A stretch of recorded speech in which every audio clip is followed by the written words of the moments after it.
The harsh geography of Scandinavia forged the character of the people who had become known as Vikings. The Norwegian coast, carved by countless fjords that cut deep into the mountainous terrain, created natural harbours but also isolated communities from one another. These narrow waterways, some stretching over 100 kilometres inland, became highways of communication and trade. The steep-sided valleys forced settlements to cling to narrow strips of arable land, while the towering mountains behind them remained largely uninhabitable. This topographical reality meant that the sea offered the most practical route between communities, making seafaring not merely advantageous but essential for survival. Sweden's landscape presented different challenges but similar solutions. The country's interior consisted of vast forests of pine and spruce, broken by thousands of lakes connected by rivers. These waterways formed natural transportation networks, but they also isolated communities during the long winter months when ice made navigation impossible. The Swedish coast along the Baltic Sea featured numerous islands and skerries, creating a complex archipelago that demanded skilled seamanship to navigate safely. Meanwhile, Denmark's relatively flat terrain and numerous islands made maritime travel the most efficient means of maintaining contact between scattered settlements. The climate imposed its own demands on Scandinavian society. Winters lasted up to 6 months, with temperatures regularly dropping well below freezing. Snow could accumulate to depths of several meters, effectively cutting off overland travel for months at a time. During these extended periods of darkness and cold, communities had to rely on stored provisions and could engage in limited outdoor activities. The brief but intense growing season meant that agricultural productivity was marginal at best, forcing inhabitants to supplement farming with fishing, hunting, and eventually raiding to acquire the resources necessary for survival. These environmental pressures created a culture that valued mobility, adaptability, and maritime expertise. Communities that could not produce enough food locally needed alternative means of acquiring resources. The sea provided fish, but it also offered access to more prosperous regions where surplus goods could be obtained through trade or taken by force. The same navigational skills required for fishing and local transport could be applied to longer voyages for commerce or conquest. Before the Viking Age proper began, Scandinavian society had already undergone significant development during the Vendel period, which lasted from approximately 550 to 800 AD. This era, named after the rich archaeological finds at Vendel in upland Sweden, represented a time of increasing social stratification and technological advancement. The elaborate grave goods found in Vendel period burials, including ornate helmets, weapons and jewellery, demonstrate that a warrior aristocracy had emerged with access to considerable wealth and prestige items. The Vendel period witnessed the consolidation of power among local chieftains who controlled territories centred on fortified settlements. These early rulers maintained their authority through a combination of military prowess, control of trade routes, and the ability to redistribute wealth to their followers. Archaeological evidence suggests that these chieftains engaged in long-distance trade, acquiring luxury goods from as far away as the Byzantine Empire and the Islamic world. Amber from the Baltic, furs from the northern forests, and iron from Swedish bog deposits were exchanged for silver, silk, and exotic spices. The transition from the migration-age Germanic tribes to distinct Norse identity occurred gradually throughout the 7th and 8th centuries. Earlier Germanic peoples in Scandinavia had maintained cultural connections with their continental cousins, but geographic isolation and local adaptation led to the development of distinctly Scandinavian customs, laws, and religious practices. The Old Norse language began to diverge from other Germanic dialects, developing characteristics that would distinguish it from Gothic, Frankish, or Anglo-Saxon. Religious practices evolved to emphasize deities and myths, particularly relevant to maritime and warrior cultures, with Odin gaining prominence as a god of war and wisdom, while Thor became associated with the protection of seafarers. The emergence of early kingships during this period marked a crucial development in Scandinavian political organisation. Unlike the centralised monarchies developing elsewhere in Europe, Scandinavian kingship remained fragmented and competitive. Multiple kings might rule simultaneously within the same region, each controlling a handful of settlements in the surrounding territory. These rulers maintained power through personal relationships with prominent farmers and warriors, rather than through bureaucratic institutions. A king's authority depended on his ability to provide protection, lead successful raids or trading expeditions, and host lavish feasts where he could demonstrate his generosity. The development of shipbuilding technology during the pre-Viking period laid the foundation for the expansion that would define the Viking Age. The earliest Scandinavian boats were simple dugout canoes or small rowing boats suitable for fishing and short coastal journeys. However, the demands of longer voyages and the need to transport larger numbers of warriors led to innovations in hull design and construction techniques. The key breakthrough came with the development of the clinker-built hull, where overlapping planks were riveted together to create a flexible yet sturdy vessel. This construction method, which may have evolved from earlier Celtic or Germanic boat-building traditions, produced ships that could flex with the waves rather than fighting against them. The technique required considerable skill, as each plank had to be carefully shaped to follow the curve of the hull while maintaining proper overlap with its neighbours. Early Viking ships retained many characteristics of their predecessors, but incorporated improvements that made them more seaworthy and versatile. The addition of a single square sail allowed these vessels to harness wind power for longer journeys, though they retained banks of oars for manoeuvring in calm conditions or narrow waterways. The shallow draft design, inherited from earlier river and coastal boats, proved ideal for the shallow waters around Scandinavia and allowed Vikings to beach their ships directly on shorelines without need for harbours. The evolution toward the classic longship design involved several crucial innovations. The development of a flexible keel constructed from a single piece of oak when possible provided structural integrity while maintaining the hull's ability to flex. The addition of a steering oar mounted on the starboard side gave helmsmen better control over the vessel's direction. Perhaps most importantly, the integration of removable deck planking allowed the same ship to serve multiple functions as a cargo vessel for trade, a troop transport for raids, or even temporary shelter when beached. The construction of these vessels required specialised knowledge and considerable resources. Shipwrights needed to understand the properties of different types of wood, with oak preferred for the keel and planking due to its strength and resistance to rot, while pine might be used for internal structures where weight was a concern. Iron rivets and nails had to be forged by skilled blacksmiths, and the woolen sails required the work of numerous women skilled in textile production. A single longship might represent months of work by dozens of craftspeople, making these vessels significant investments that only wealthy chieftains or communities could afford. The social implications of shipbuilding extended beyond mere transportation. The ability to construct and maintain a fleet of ships became a marker of political power and economic success. Communities with skilled shipwrights attracted ambitious young men seeking opportunities for advancement, while rulers who could commission new vessels demonstrated their wealth and capability to potential followers. The ships themselves became symbols of prestige, often decorated with carved dragon heads and colourful shields to display their owner's status. Social stratification in early Viking society reflected both Scandinavian traditions and the practical demands of a warrior culture. At the apex stood the Jarls, a hereditary nobility who controlled the largest territories and commanded the loyalty of numerous followers.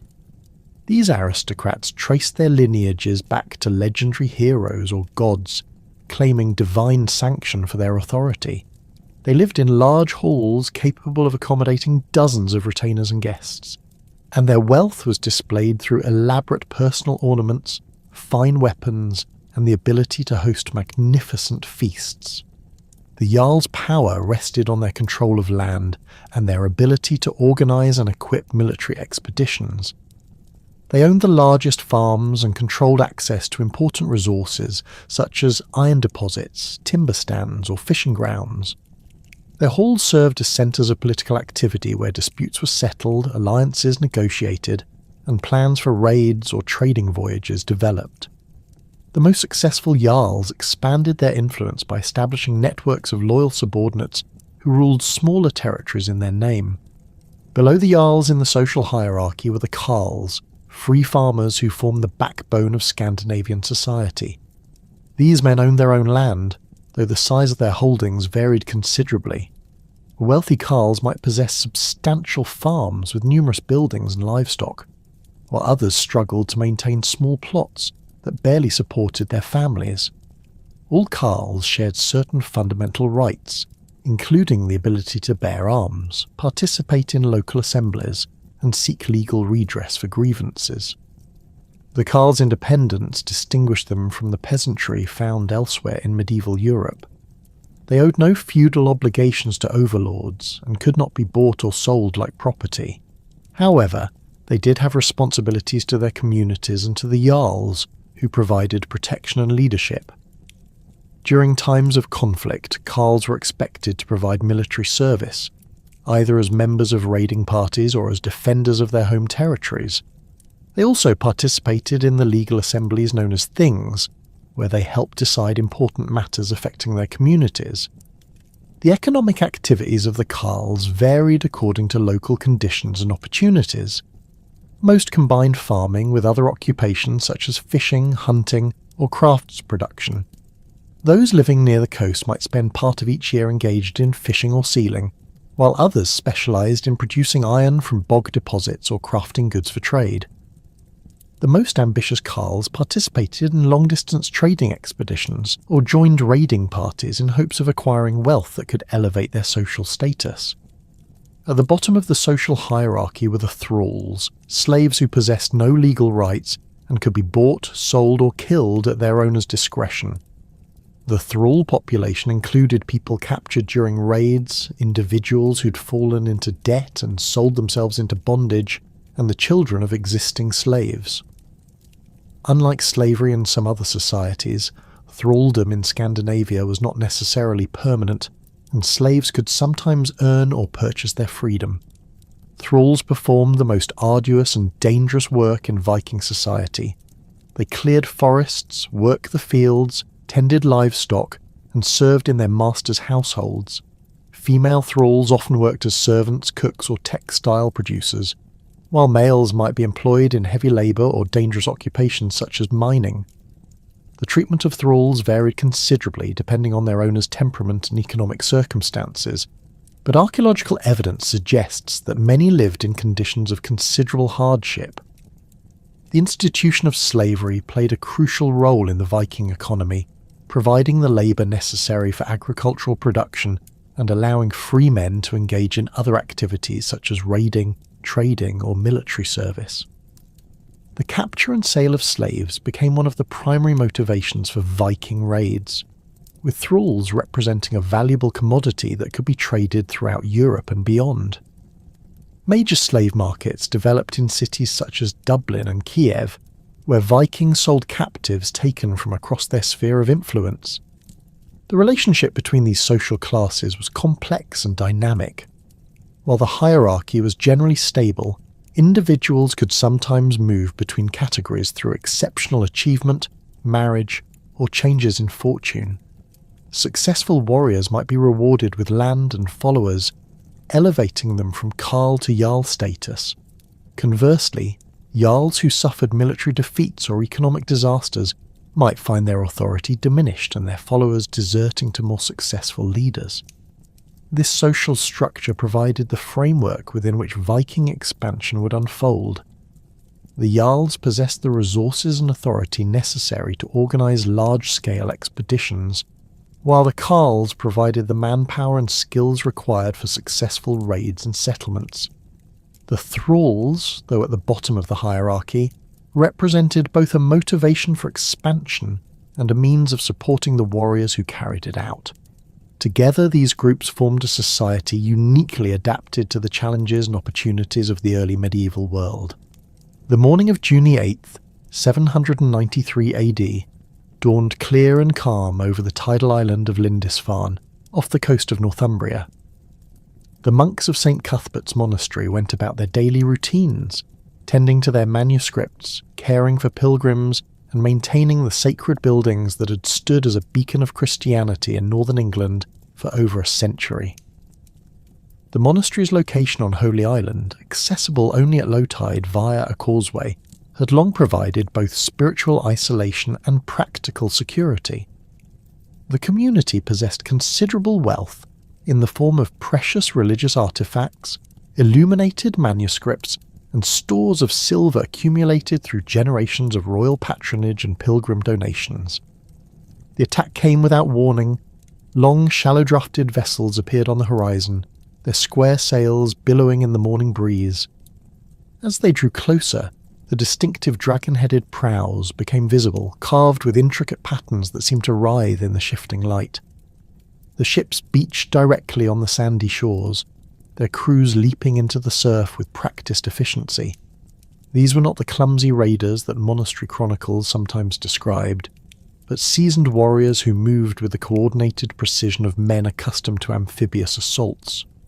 The Vikings who stormed ashore wore iron-reinforced leather armour and conical helmets, many bearing the distinctive nasal guards that protected their faces while allowing clear vision.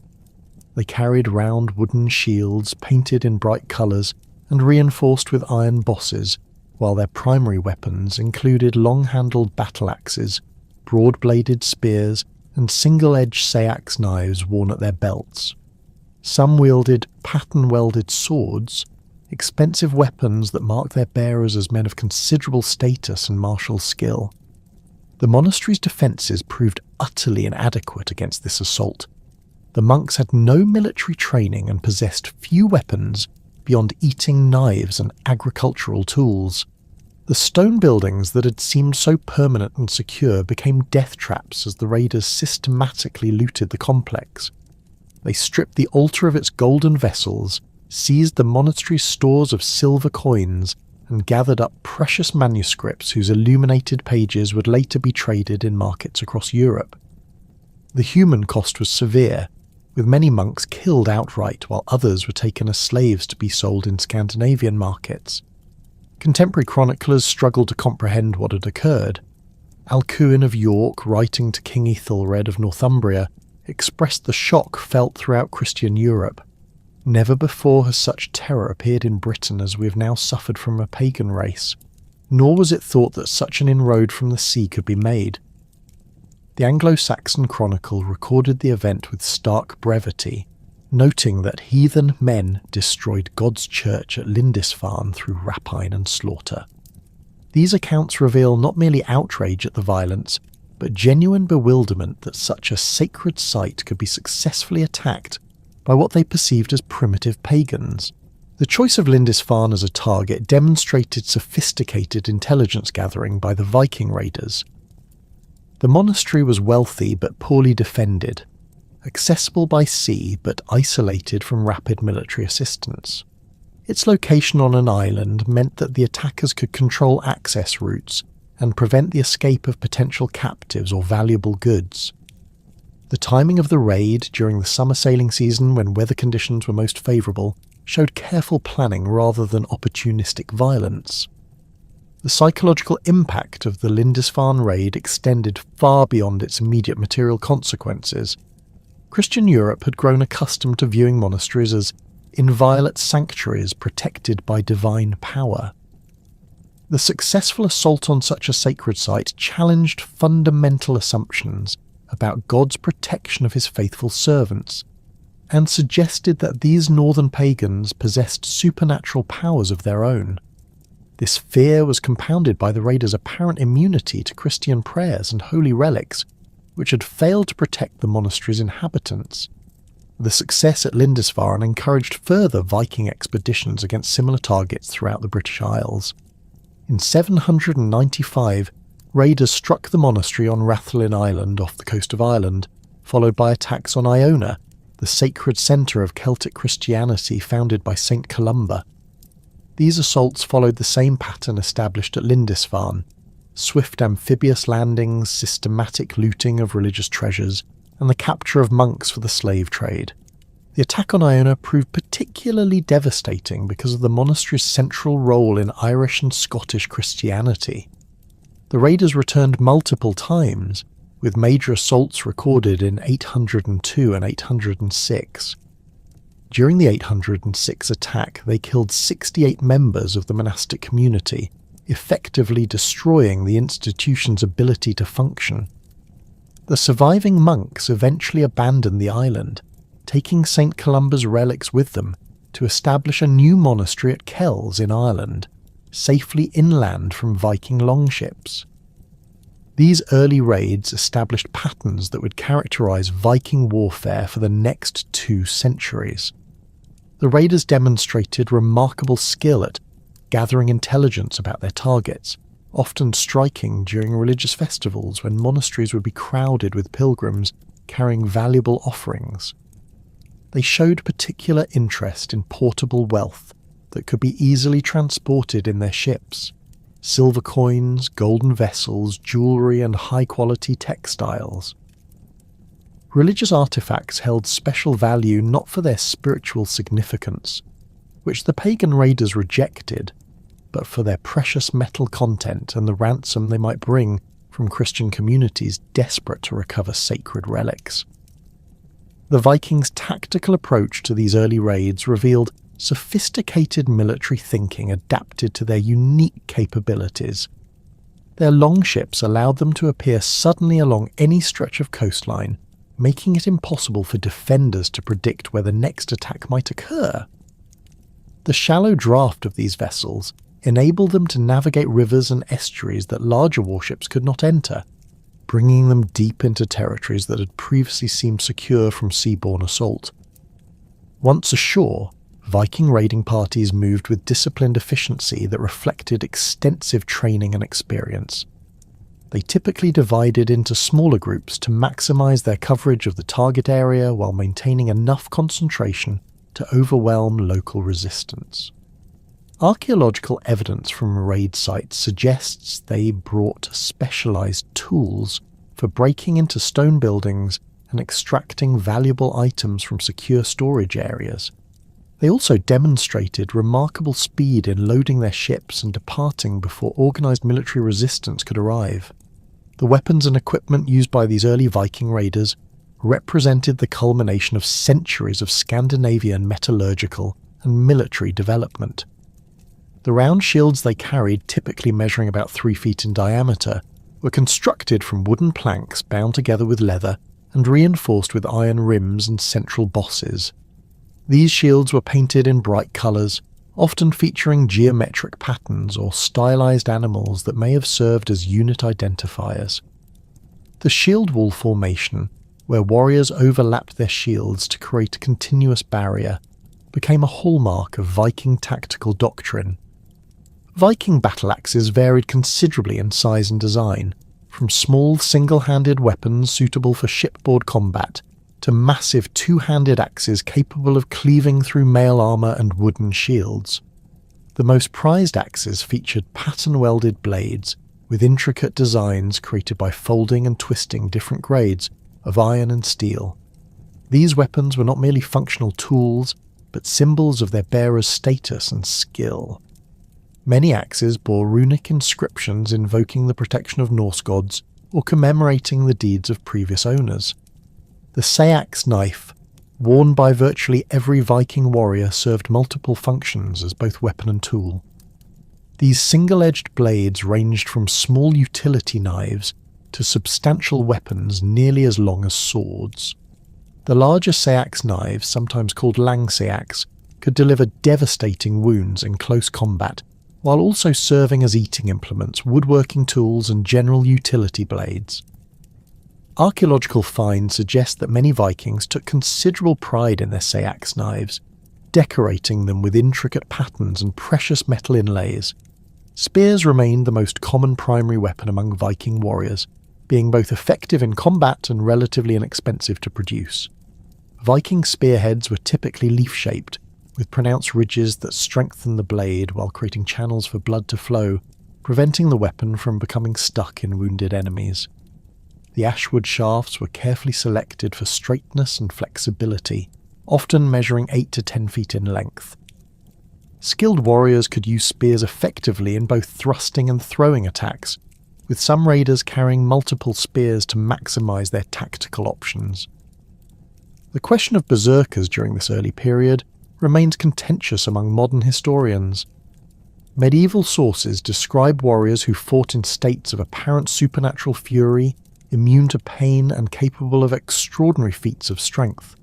However, contemporary archaeological evidence provides little support for the elaborate descriptions found in later sagas.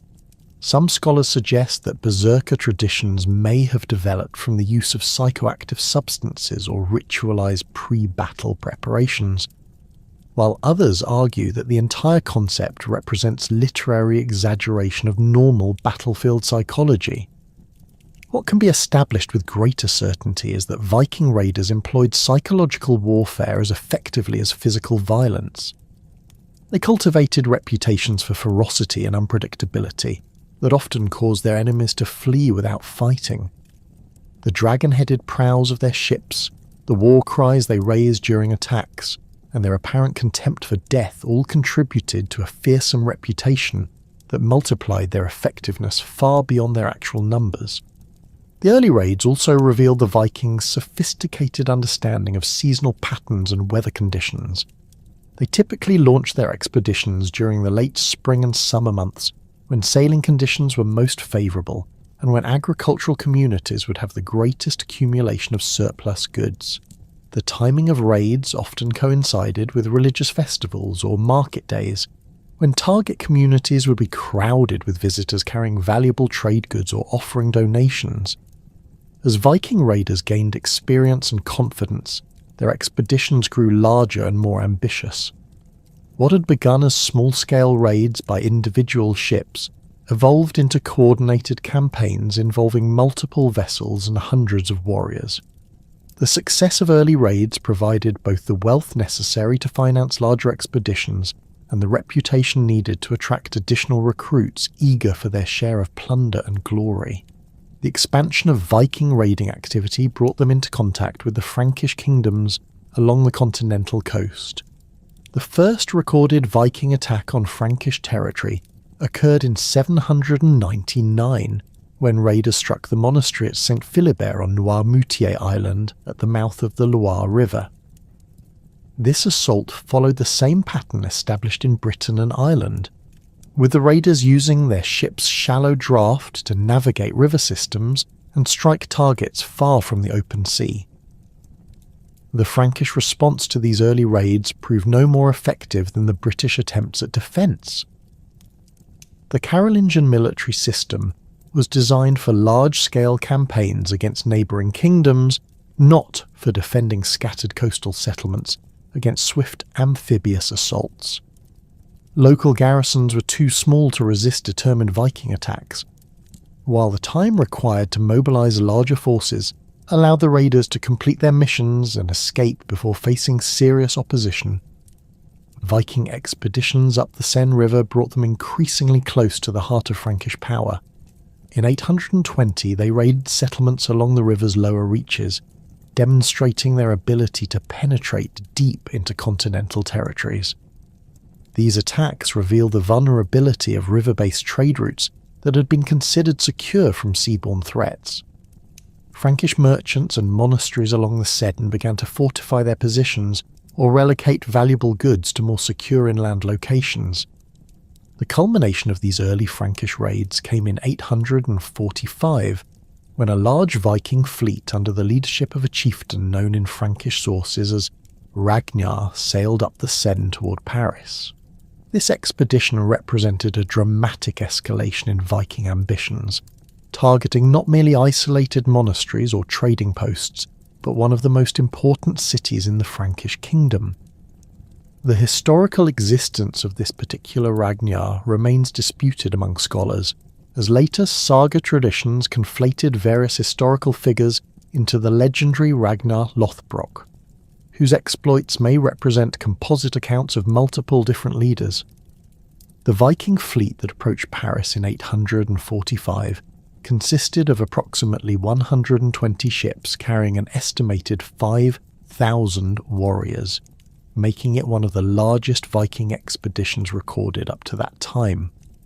The size of this force reflected both the accumulated wealth from previous raids and the growing organisational capabilities of Viking leaders. Coordinating such a large expedition required sophisticated logistical planning, from ensuring adequate food supplies for the journey to negotiating agreements among the various chieftains who contributed ships and men to the enterprise. The success of the Paris expedition and similar large-scale raids across Western Europe demonstrated that Viking military capabilities had evolved far beyond opportunistic coastal strikes. By the 860s, Scandinavian leaders possessed the organisational skills, accumulated wealth, and experienced manpower necessary to undertake campaigns of conquest rather than mere plunder. The fragmented nature of Anglo-Saxon England, divided among multiple competing kingdoms, presented an attractive target for ambitious Viking commanders seeking to establish permanent territorial control rather than simply extracting tribute and departing. The formation of what contemporary chroniclers termed the Great Heathen Army in 865 AD represented a watershed moment in Viking military organisation.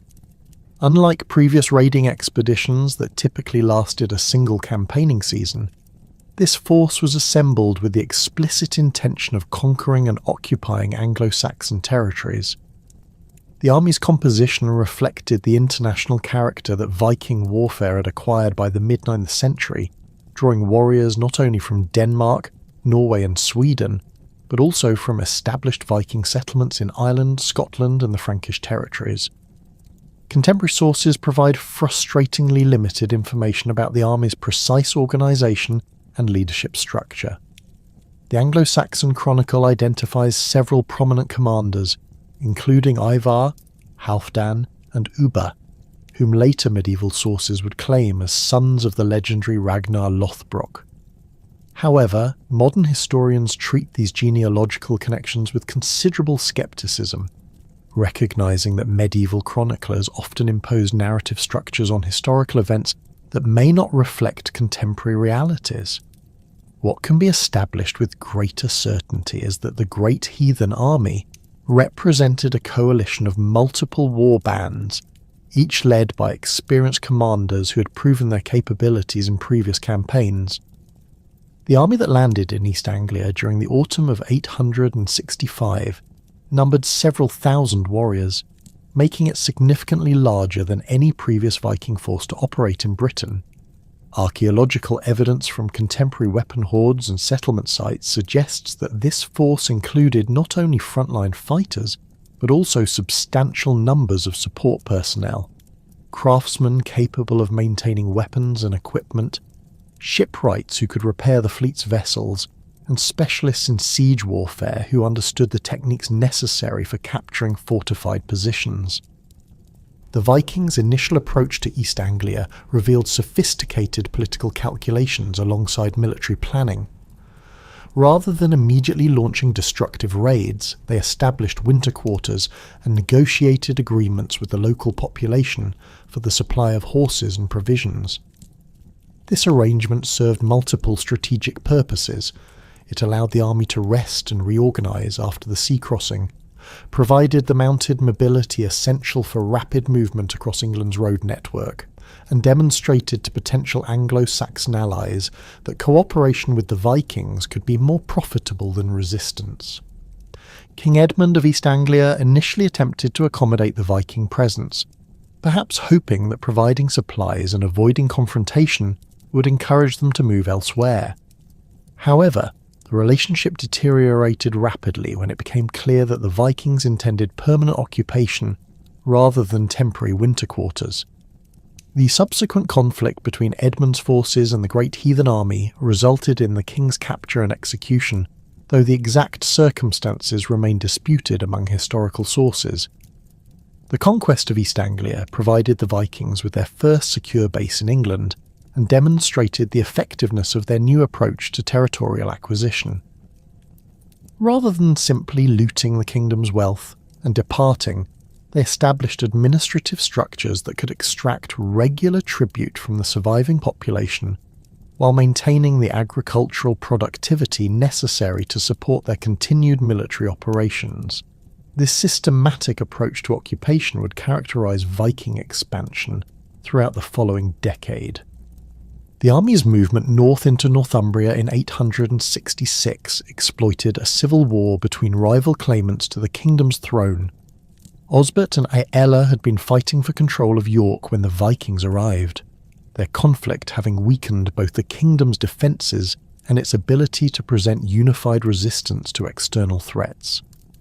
The Vikings captured York in November 866, establishing control over one of Anglo-Saxon England's most important urban centres and gaining access to the extensive trade networks that connected northern England with Scandinavia and continental Europe. York's strategic value extended far beyond its immediate economic importance. The city controlled river access to much of northern England and served as a crucial link between the Anglo-Saxon kingdoms and the established Viking settlements in Ireland and Scotland. Its capture provided the great heathen army with secure communications back to Scandinavia and enabled the rapid movement of reinforcements and supplies to support their expanding territorial control. The failed attempt by Osbert and Aelle to recapture York in March 867 eliminated the last organised Northumbrian resistance to Viking rule. Both kings died in the assault on the city's walls, along with substantial portions of the Northumbrian nobility. This catastrophic defeat left the kingdom without effective leadership and allowed the Vikings to extend their control throughout the region with minimal opposition. Archaeological evidence from this period shows widespread destruction of Anglo-Saxon royal centres and the establishment of new settlement patterns reflecting Scandinavian administrative practices. The systematic nature of the Viking conquest becomes apparent in their treatment of captured territories. Rather than ruling directly through Viking administrators, they typically installed compliant Anglo-Saxon nobles who could maintain existing governmental structures while ensuring the regular payment of tribute. This approach minimized administrative burdens on the Viking leadership, while providing legitimacy for their rule among the conquered populations. The policy proved particularly effective in regions where Anglo-Saxon social structures remained largely intact despite the change in ultimate authority. The great heathen army's advance into Mercia in 867 encountered more sophisticated resistance than they had faced in East Anglia or Northumbria. King Burgred of Mercia commanded substantial military resources and maintained alliance networks with neighbouring kingdoms that could provide mutual support against external threats. However, the Vikings' superior mobility and their willingness to campaign throughout the winter months gradually wore down Mercian resistance through a series of raids and sieges that disrupted the kingdom's economic foundations. The capture of Nottingham in 868 provided the Vikings with a strategic base in the heart of Mercia, though they faced a significant challenge when Burgred secured military assistance from Wessex. The arrival of West Saxon forces under King Ethelred and his brother Alfred forced the Vikings to adopt defensive positions, resulting in a prolonged siege that tested both sides' logistical capabilities. The eventual negotiated settlement that allowed the Vikings to retain Nottingham in exchange for tribute payments demonstrated their growing political sophistication and willingness to accept diplomatic solutions when military victory proved costly. The Vikings' approach to siege warfare during this period reflected their adaptation to continental European military practices encountered during their Frankish campaigns. They constructed elaborate earthwork fortifications around their camps, often incorporating existing Roman or Anglo-Saxon defensive features into their own defensive schemes. Archaeological excavations at several Viking campsites have revealed sophisticated engineering works, including multiple defensive lines, carefully planned drainage systems, and specialised areas for different military functions. The Army's logistical organisation represented one of its most impressive achievements, enabling sustained military operations across multiple campaigning seasons without the collapse that typically affected large medieval armies. They established supply networks that drew resources from conquered territories while maintaining communication links with Scandinavia for the acquisition of specialised equipment and additional manpower. The systematic extraction of tribute from occupied regions provided the wealth necessary to maintain their forces while funding continued expansion. The Vikings' treatment of captured Anglo-Saxon nobles varied considerably depending on local circumstances and the perceived value of different individuals. Some were executed as examples to discourage resistance, while others were ransomed back to their families or allies for substantial payments. Those who demonstrated willingness to cooperate with Viking rule might be retained in positions of authority, though always under the supervision of Viking commanders who could remove them if their loyalty became questionable. Religious institutions received particularly harsh treatment from the Great Heathen Army, reflecting both the Vikings' rejection of Christianity and their recognition of monasteries as centres of wealth and political influence. The systematic destruction of churches and monasteries throughout conquered territories eliminated potential focal points for resistance, while providing substantial quantities of precious metals that could be converted into portable wealth. The dispersal of monastic communities disrupted the educational and administrative networks that supported Anglo-Saxon governmental structures. The army's expansion into the remaining portions of Mercia during 874 completed their conquest of central England and brought them to the borders of Wessex, the last independent Anglo-Saxon kingdom. King Burgred's flight to Rome in 874 marked the effective end of Mercian independence, though the Vikings installed a compliant ruler named Ceolwulf, who maintained the appearance of legitimate authority while serving Viking interests. This arrangement allowed them to present their rule as a restoration of proper governance rather than foreign occupation. The division of the Great Heathen Army in 874 reflected both the success of their conquest strategy and the practical limitations of maintaining such a large force indefinitely. Halfdan led a substantial portion of the army north to consolidate Viking control over Northumbria and establish permanent settlements along the Tyne and Wear rivers. Meanwhile, the remaining forces under Guthrum's leadership prepared for the invasion of Wessex, the final obstacle to complete Viking domination of Anglo-Saxon England. The establishment of Viking settlements in conquered territories marked a fundamental shift from temporary military occupation to permanent colonisation. Archaeological evidence reveals the construction of new farmsteads following Scandinavian architectural patterns, the introduction of Norse place names throughout the occupied regions, and the gradual integration of Viking and Anglo-Saxon material cultures. These developments suggest that substantial numbers of Scandinavian families accompanied or followed the Great Heathen Army, providing the demographic foundation for lasting territorial control. The invasion of Wessex in January 878 represented the culmination of the Great Heathen Army's conquest strategy. Guthrum's forces struck during the winter months when Anglo-Saxon military mobilisation would be most difficult, capturing the royal estate at Chippenham and forcing King Alfred to flee into the Somerset marshes. This initial success appeared to complete the Viking conquest of England, leaving only scattered pockets of resistance in remote areas unsuitable for their cavalry-based military operations. However, Alfred's survival in the Somerset wetlands provided a focal point for continued West Saxon resistance that the Vikings had failed to eliminate. The king's intimate knowledge of the local terrain, combined with the support of loyal thanes who had escaped the initial Viking assault, enabled him to maintain a guerrilla campaign that gradually eroded Viking control over western Wessex. The marshy landscape that had initially seemed to offer Alfred only temporary refuge proved ideally suited to the hit-and-run tactics that his reduced forces could employ against the more heavily equipped Viking army. The construction of a fortified base at Athelney demonstrated Alfred's understanding that successful resistance required secure logistical foundations rather than merely heroic individual efforts.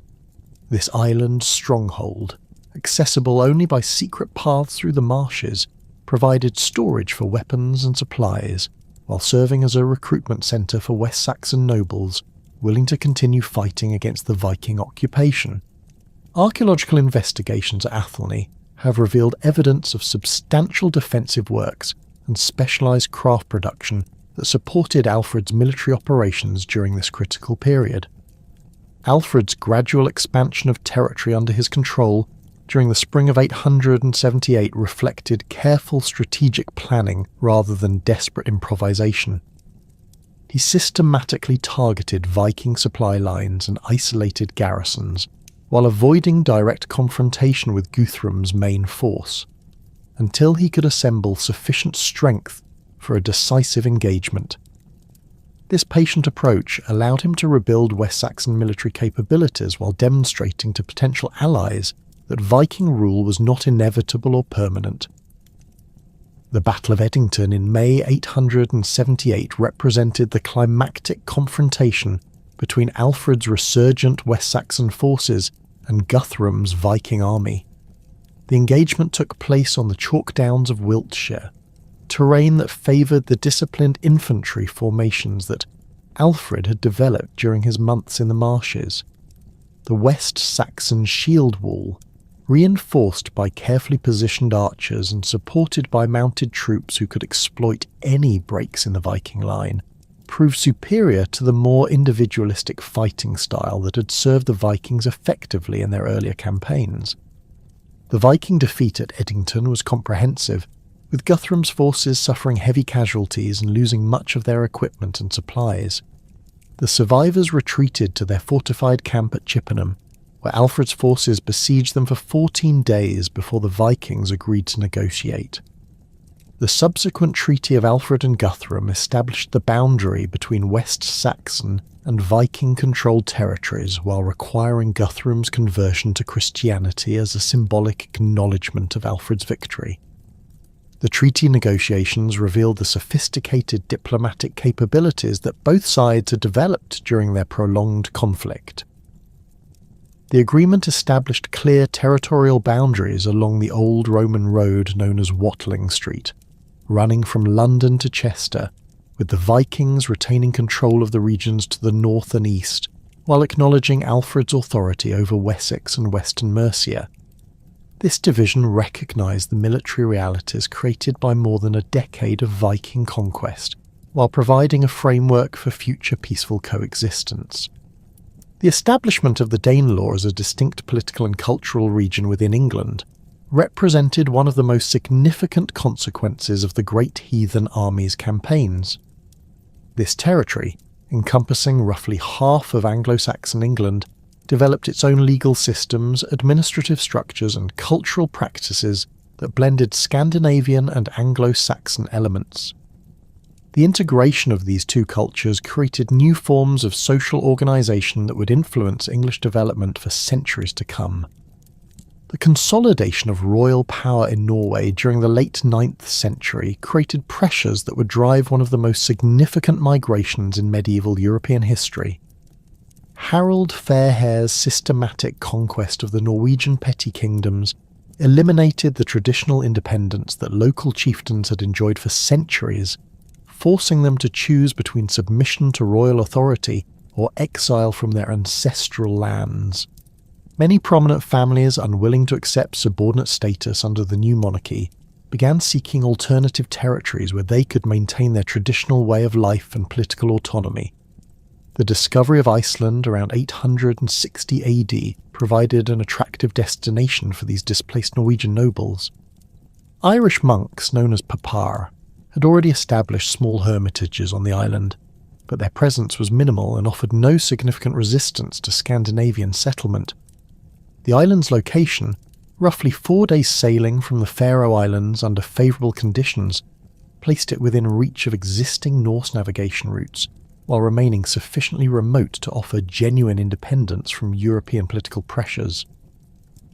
Ingólfur Arnarsson's arrival in Iceland around 870 AD marked the beginning of systematic Norse colonisation, though he was certainly not the first Scandinavian to reach the island. Archaeological evidence suggests that Norse explorers had been visiting Iceland for at least a decade before Ingólfur established his permanent settlement. His decision to throw his high-seat pillars overboard and settle wherever they washed ashore represented more than mere superstition. It demonstrated the colonists' commitment to adapting Norse religious and legal traditions to their new environment. The location where Ingólfur's pillars came ashore, which he named Reykjavik for the steam rising from nearby hot springs, possessed several advantages that made it suitable for permanent settlement. The natural harbour provided protection for ships during the harsh winter months, while the geothermal activity offered opportunities for heating and cooking that reduced dependence on scarce wood resources. The surrounding grasslands could support livestock, and the nearby rivers provided fresh water and opportunities for salmon fishing. The process of claiming and distributing land in Iceland followed established Scandinavian legal customs adapted to the island's unique circumstances. The first settlers, known as landnámsmenn, claimed extensive territories by walking their boundaries while carrying fire, a ritual that established both the physical limits of their holdings and their spiritual connection to the land. These initial claims were enormous by Norwegian standards, sometimes encompassing entire valleys or coastal regions that could support dozens of later farmsteads. The social composition of Iceland's early settlers reflected the political upheavals that had driven them from Norway. Many were members of the traditional aristocracy who possessed the resources necessary for long-distance migration, including ships, livestock, household goods, and sufficient manpower to establish viable settlements. They brought with them not only their immediate families, but also substantial numbers of dependents, including free farmers seeking new opportunities and slaves captured during raids in Ireland and Scotland. The transportation of livestock to Iceland represented one of the most challenging aspects of the settlement process. Cattle, sheep, goats, and horses had to survive sea voyages lasting several days in vessels not specifically designed for animal transport. The settlers developed specialized techniques for securing animals during rough weather and managing their feeding and watering needs during extended passages. Archaeological evidence from early Icelandic farms shows that the colonists successfully established breeding populations of all their major domestic species, though the harsh climate required significant adaptations in animal husbandry practices. The construction of farmsteads in Iceland reflected both Norwegian architectural traditions and adaptations to local environmental conditions. The typical Icelandic longhouse featured thick turf walls that provided excellent insulation against the island's harsh winters, while the interior layout followed familiar Scandinavian patterns with a central hearth, raised sleeping platforms along the walls, and separate areas for different household activities. The scarcity of timber forced builders to rely heavily on stone foundations and turf superstructures, creating a distinctive architectural style that would characterize Icelandic construction for centuries. The development of Iceland's unique political system began almost immediately after settlement, as the absence of any existing governmental structure forced the colonists to create new institutions adapted to their circumstances. The traditional Norwegian system of local assemblies, known as things, provided the foundation for Icelandic legal organisation. But the island's geography and the settlers' determination to avoid centralised royal authority led to significant innovations in governmental structure. The establishment of local assemblies throughout Iceland during the late 9th century created a network of judicial and administrative centres that could handle most legal disputes and community decisions. These local things typically met during the summer months when travel was easiest, bringing together farmers from surrounding districts to resolve conflicts, arrange marriages, conduct business transactions, and maintain the social bonds that held their communities together. The proceedings followed oral legal traditions that had been preserved and transmitted by specialized law speakers who memorized the complex codes governing everything from property rights to personal injury compensation. The creation of the Althing around 930 AD represented the culmination of Iceland's constitutional development and established one of medieval Europe's most sophisticated parliamentary systems. The decision to locate this National Assembly at Thingvellir, a dramatic rift valley formed by the separation of the North American and Eurasian tectonic plates, reflected both practical and symbolic considerations. The site's natural amphitheatre could accommodate large gatherings, while its geological features provided a powerful metaphor for the legal and political divisions that the assembly was designed to resolve. The Althing's organisational structure reflected the democratic principles that the Icelandic settlers had developed in response to their rejection of royal authority. The assembly consisted of representatives from each of the island's local things, ensuring that all regions had a voice in national legislation and judicial decisions. The law speaker, elected for 3-year terms, served as the assembly's presiding officer and was responsible for reciting 1/3 of the law code each year, ensuring that the entire legal system was publicly proclaimed every 3 years. The judicial procedures developed by the Althing demonstrated remarkable sophistication in their attempts to balance individual rights with community needs. Complex cases were heard by panels of judges drawn from different regions to minimize local bias, while the most serious offences were tried before the entire assembly.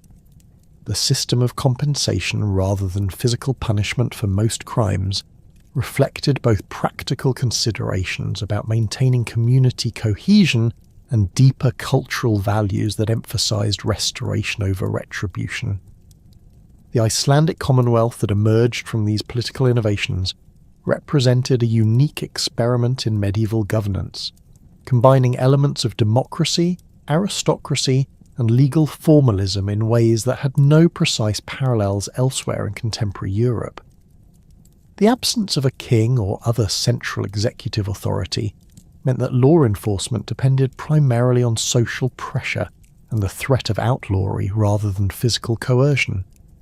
This system worked effectively for several centuries, though it would eventually prove vulnerable to the conflicts between powerful families that characterized Iceland's later medieval period. The economic foundations of Icelandic society developed along lines that reflected both the island's environmental constraints and its settlers' cultural preferences. Agriculture remained the primary occupation, but the short growing season and marginal soils meant that livestock raising was generally more important than crop production. Sheep provided wool for textile production, which became one of Iceland's most important export industries, while cattle supplied milk products that formed a crucial part of the local diet. The development of fishing as a major economic activity occurred gradually as the settlers adapted to their maritime environment. The waters around Iceland teemed with cod, herring and other species that could be preserved through drying or salting for winter consumption or export to European markets.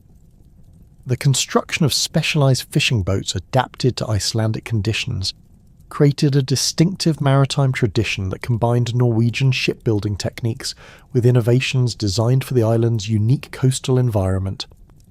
Trade connections with Europe remained crucial for Iceland's economic development, as the island lacked many resources that its inhabitants considered essential. Timber for construction and shipbuilding had to be imported from Norway, while iron for tools and weapons came from various European sources. In exchange, Iceland exported wool, woolen cloth, sulphur from volcanic deposits, and increasingly large quantities of dried fish that found ready markets throughout northern Europe. The cultural development of Iceland during this period produced some of medieval Europe's most sophisticated literary achievements. The preservation of oral traditions brought from Norway, combined with the influence of Irish literary culture acquired through contact with Celtic slaves and settlers, created conditions favourable for the development of the saga tradition. the long winter nights provided opportunities for storytelling and the memorization of complex narratives that would later be committed to writing during Iceland's literary golden age. The religious transformation of Iceland occurred gradually during the late 10th and early 11th centuries, as Christian missionaries from Norway and other parts of Europe began working among the pagan population. The conversion process was complicated by the island's political independence and the strong attachment of many settlers to the Norse gods who had guided their ancestors. The formal adoption of Christianity by the Althing in 1000 AD represented a political decision designed to maintain good relations with Christian European rulers rather than a spontaneous religious awakening. While Iceland was being settled and organised, other Norse explorers were pushing even further into the North Atlantic. Eric the Red's banishment from Iceland around 982 AD for manslaughter provided the catalyst for the next phase of Atlantic expansion. Eric had already demonstrated his willingness to explore unknown waters during his earlier exile from Norway, and his 3-year banishment sentence gave him the time necessary for extensive exploration of the lands that lay to the west of Iceland. The discovery and naming of Greenland reflected Eric's understanding that successful colonization required effective marketing to potential settlers. The island's climate during the medieval warm period was indeed milder than it would later become, but Eric's choice of the name Greenland emphasized the most attractive aspects of the southern coastal regions where settlement was actually feasible. His description of green valleys and good pasture land attracted the colonists necessary for establishing viable settlements, though many were undoubtedly surprised by the harsh conditions they encountered. The establishment of the eastern settlement around Brattahlid and the western settlement near present-day Nuuk represented remarkable achievements in long-distance colonization. These communities, separated by hundreds of miles of dangerous coastal waters, maintained contact with each other and with Iceland despite the enormous challenges posed by Greenland's climate and geography. The settlers adapted their agricultural practices to take advantage of the brief summer growing season, while developing hunting techniques that allowed them to exploit the Arctic's marine resources. The Greenland settlement's economic foundation rested on a combination of livestock raising, hunting, and trade with Europe. The colonists maintained cattle, sheep, and goats in the southern fjords where the climate was most favourable, while also developing specialised techniques for hunting seals, walruses, and eventually polar bears. The ivory from walrus tusks and narwhal horns became particularly valuable trade commodities that could be exchanged in European markets for essential goods that Greenland could not produce.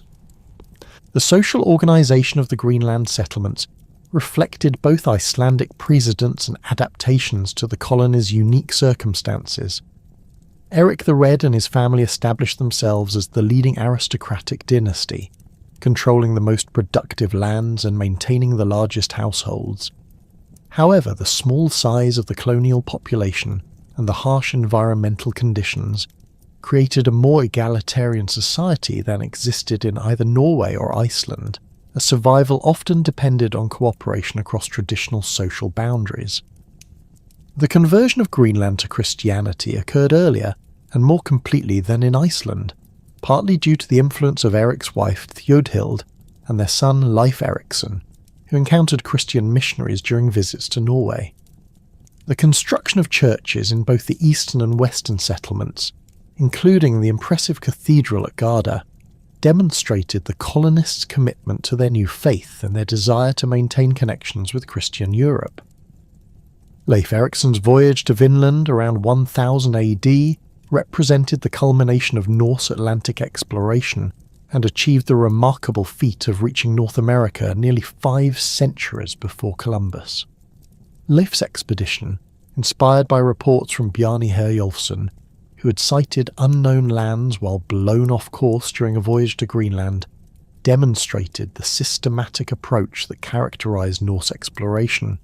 Rather than simply seeking adventure, Leif carefully planned his voyage with the intention of establishing trading relationships or permanent settlements in the newly discovered territories.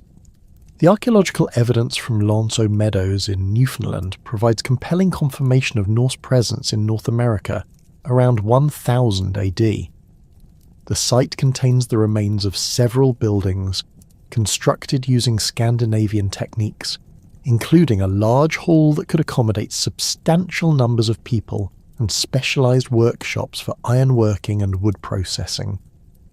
The artefacts recovered from the site, including iron nails, a bronze pin, and worked wood, demonstrate clear connections to Norse material culture and provide physical proof of the saga accounts. The Norse encounters with indigenous North American peoples, whom they called Skraelings, revealed both the possibilities and limitations of their expansion across the Atlantic. Initial contacts appear to have been peaceful, with both groups engaging in trade exchanges that benefited all parties. However, the cultural differences between the Norse and indigenous peoples, combined with the Vikings' small numbers and their distance from reinforcement, made permanent settlement extremely difficult to maintain. The failure of Norse colonization in North America resulted from a combination of factors that distinguished Vinland from their successful settlements in Iceland and Greenland. The presence of established indigenous populations who were willing and able to resist Norse expansion created military challenges that the small expeditions could not overcome. The great distance from Greenland made regular supply and communication difficult, while the abundance of resources in Vinland reduced the economic incentives that had driven successful colonization elsewhere. The various attempts to establish permanent settlements in Vinland, including expeditions led by Thorvald Eriksson and Thorfinn Karlsefni, demonstrated both the persistence of Norse expansion efforts and the practical obstacles they faced. These later voyages brought larger numbers of colonists, including women and children necessary for permanent settlement, but they too failed to establish lasting communities. The archaeological record suggests that Norse presence in North America was limited to a few years at most, though trading contacts may have continued for somewhat longer periods. The impact of the Atlantic expansion on Scandinavian society extended far beyond the immediate achievements of the colonists. The successful settlement of Iceland created a new centre of Norse culture that would preserve and develop traditions that were being modified or lost in the Scandinavian homelands. The Greenland colonies, despite their ultimate failure, demonstrated the remarkable capabilities of medieval Norse navigation and colonization techniques.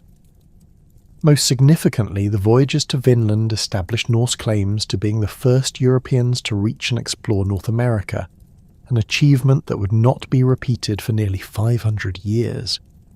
While Viking longships carved their reputation along the western shores of Europe, equally significant expeditions were penetrating deep into the vast river systems of Eastern Europe.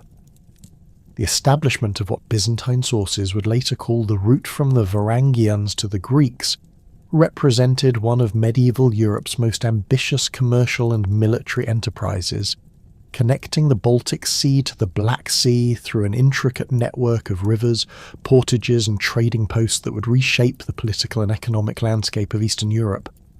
The geographical foundation for this eastern expansion lay in the unique river systems of what would become Russia, Belarus and Ukraine. The Volkhov River, flowing north from Lake Ilmen to Lake Ladoga, provided access from the Baltic to the headwaters of the Dnieper, which then carried travellers south through the heart of the Slavic territories toward the Black Sea and Constantinople. Alternative routes followed the Volga River southeast toward the Caspian Sea and the wealthy markets of the Islamic world, while shorter connections linked these major arteries through a complex web of smaller waterways and overland portages. The Vikings, who first explored these routes during the early 9th century, brought with them the same combination of commercial acumen and military prowess that characterized their western expeditions. However, the eastern expansion differed fundamentally from the raids and conquests in Britain, Ireland and Francia. The vast distances involved, the presence of established Slavic populations, and the sophisticated Byzantine and Islamic civilizations at the route's termini required different strategies emphasizing trade, diplomacy, and gradual territorial consolidation rather than sudden military strikes. The earliest documented Scandinavian presence in Eastern Europe appears in archaeological contexts, dating to the late 8th and early 9th centuries. Burial sites containing distinctively Scandinavian grave goods, including oval brooches, Thor's hammers, and weapons decorated in Norse artistic styles, have been identified at strategic locations along the major river routes. These finds suggest that individual Vikings or small groups were already operating in the region before the large-scale expeditions that would establish permanent political control.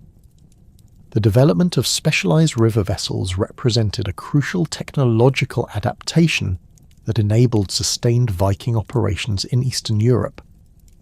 The shallow-drafted longships that served effectively in coastal waters required modification for river navigation, where different challenges included strong currents, seasonal variations in water levels, and the need to transport vessels overland between river systems.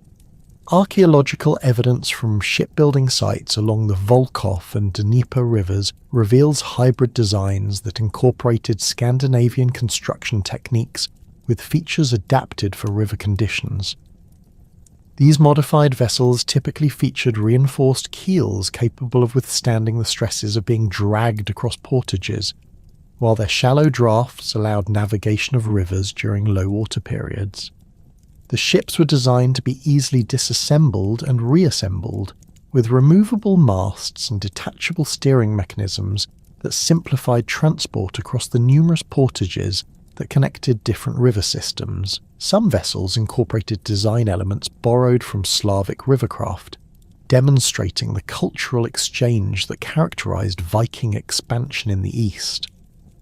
The establishment of permanent bases along the river routes required different approaches than the temporary camps that sufficed for Western raiding expeditions. The Vikings needed secure storage facilities for trade goods, workshops for maintaining equipment and vessels, and defensive positions that could protect their operations during the vulnerable winter months when ice made river travel impossible. Archaeological excavations at sites such as Staraya Ladoga reveal substantial fortifications combining Scandinavian defensive techniques with adaptations to local conditions and building materials. Staraya Ladoga, located at the confluence of the Volkhov River and Lake Ladoga, emerged as one of the most important early Viking centres in Eastern Europe. The settlement's strategic position controlled access between the Baltic Sea and the river routes leading south, while its location on the high ground overlooking the river provided natural defensive advantages. Excavations have revealed evidence of extensive craft production, including metalworking, bead-making and textile manufacture, indicating that the site served not merely as a military base but as a major commercial centre. The material culture recovered from Staraya Ladoga demonstrates the international character of Viking trade networks in Eastern Europe. Artifacts include Frankish swords, Byzantine silk textiles, Islamic silver coins, amber from the Baltic shores, and furs from the northern forests. This diverse assemblage reveals the complex exchange networks that the Vikings established, moving high-value goods across vast distances and connecting previously isolated regional economies. The semi-legendary arrival of Rurik in the Novgorod region around 862 AD marked a crucial transition from temporary Viking presence to permanent political control. The primary chronicle, compiled in Kiev during the early 12th century, provides the most detailed account of these events, though modern historians treat its narrative with considerable caution due to its composition nearly 3 centuries after the events it describes. According to the chronicle, Slavic and Finnic tribes in the region invited Rurik and his brothers to rule over them, saying, "Our land is great and rich, but there is no order in it. Come to rule and reign over us." While the specific details of Rurik's arrival remain disputed, archaeological evidence supports the general chronology of increased Scandinavian political control during the mid-9th century. The construction of new fortifications, changes in burial practices, and the introduction of Scandinavian administrative practices all point to a significant transformation in regional political organisation. The Vikings who established themselves as rulers in these territories became known as the Rus, a term that may derive from the Finnish word for Sweden or from Old Norse terms related to rowing and seafaring. The relationship between the Scandinavian Rus and the existing Slavic populations proved more complex than the simple conquest model that characterized Viking expansion in Western Europe. The relatively small numbers of Scandinavian settlers meant that they could not simply replace existing social structures, but had to work within and gradually modify them. Archaeological evidence suggests a process of cultural synthesis, with Scandinavian elites adopting Slavic customs while introducing Norse legal and administrative practices. The establishment of Novgorod as a major political centre reflected both Scandinavian strategic thinking and adaptation to local conditions. The city's location at the northern end of Lake Ilmen provided control over the river routes while remaining accessible to reinforcement from Scandinavia. The settlement's layout combined Scandinavian defensive concepts with architectural styles adapted to the local climate and building materials. Excavations in the medieval layers of Novgorod have revealed extensive evidence of craft production, international trade, and administrative activities that demonstrate the city's importance as a regional capital.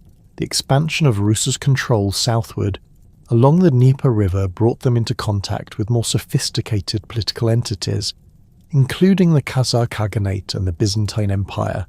The Khazars, a Turkic people who had established a powerful state controlling the lower Volga and the approaches to the Caspian Sea, initially served as both competitors and partners for the expanding Rus. Archaeological evidence from Khazar sites reveals the presence of Scandinavian merchants and mercenaries, suggesting complex relationships that combined cooperation and conflict. The founding of Kiev represented the culmination of Rus's expansion along the Dnieper route and established what would become the most important political centre of medieval Eastern Europe. The primary chronicle attributes the city's capture to Oleg, who allegedly killed the previous Scandinavian rulers Askold and Deer around 882 AD, though the historical accuracy of these specific events remains questionable. What can be established with greater certainty is that Kiev's strategic position on the high bluffs overlooking the Dnieper River made it an ideal location for controlling river traffic and establishing a permanent base for further expansion. The development of Kiev as the capital of what historians term the Kievan Rus estate demonstrated the Vikings' ability to adapt their political institutions to the requirements of governing large, ethnically diverse populations. The city became the seat of a grand prince who claimed authority over numerous subordinate rulers throughout the territories controlled by the Rus. This hierarchical system combined Scandinavian concepts of personal loyalty and military leadership with administrative practices borrowed from Byzantine and Khazar models. The economic foundations of the Kievan Rus state rested primarily on the control of trade routes and the systematic extraction of tribute from subject populations.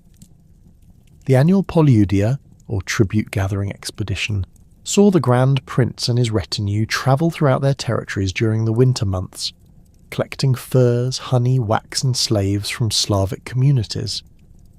This tribute was then transported to Kiev and other trading centres, where it was processed and prepared for export to Byzantine and Islamic markets. The slave trade formed a particularly important component of the Rus economy, providing one of the most valuable commodities in medieval international commerce. Archaeological evidence from trading sites along the river routes reveals specialised facilities for holding and processing captives, while contemporary Arabic and Byzantine sources document the large numbers of Slavic slaves who appeared in Middle Eastern markets. The term slave itself derives from Slav, reflecting the importance of this trade in medieval European economics.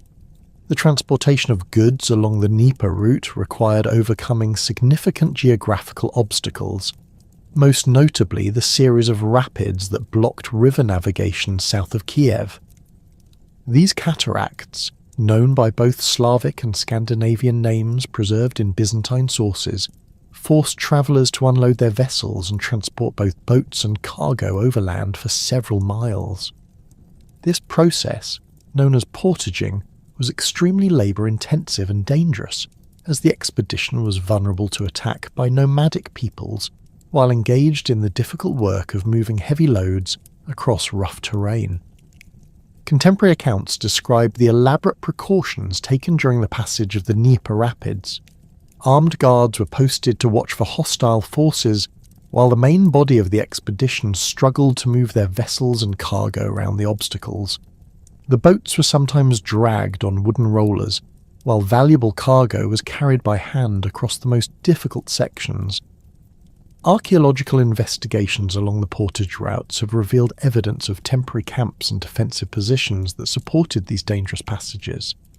The arrival of Rus's trading expeditions in Constantinople represented the culmination of one of medieval Europe's most ambitious commercial enterprises. These annual flotillas, sometimes comprising hundreds of vessels and thousands of participants, brought northern products to the wealthy markets of the Byzantine Empire, while returning with silk, spices, wine, and other luxury goods that commanded high prices in Scandinavia and northern Europe. Contemporary Byzantine sources describe the impressive sight of these expeditions arriving at the imperial capital, their ships loaded with furs, amber, honey, and other northern products. The integration of Scandinavian warriors into Byzantine military service as the Varangian Guard represented one of the most significant developments in medieval military organisation. The Guard's origins can be traced to the late 10th century, when Emperor Basil II recruited Rus's warriors to help suppress domestic rebellions and defend against external threats. These northern warriors quickly established reputations for loyalty, discipline, and effectiveness that made them invaluable to successive Byzantine emperors. The Varangian Guard's recruitment drew primarily from Scandinavians and Rus, who sought military careers in imperial service. Young men from Sweden, Norway, Denmark, and the Rus territories travelled the eastern routes to Constantinople, where they could enlist in what became one of medieval Europe's most prestigious military units. The Guard offered excellent pay, opportunities for advancement, and the chance to acquire wealth and experience that would prove valuable upon their eventual return to Scandinavia. The Guard's military effectiveness stemmed from their distinctive fighting techniques and equipment, which differed significantly from standard Byzantine military practices.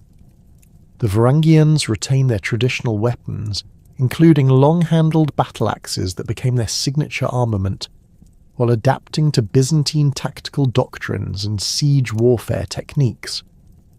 Their combination of Scandinavian individual fighting skills with Byzantine military discipline created a uniquely effective force that served as the emperor's personal bodyguard and elite assault troops.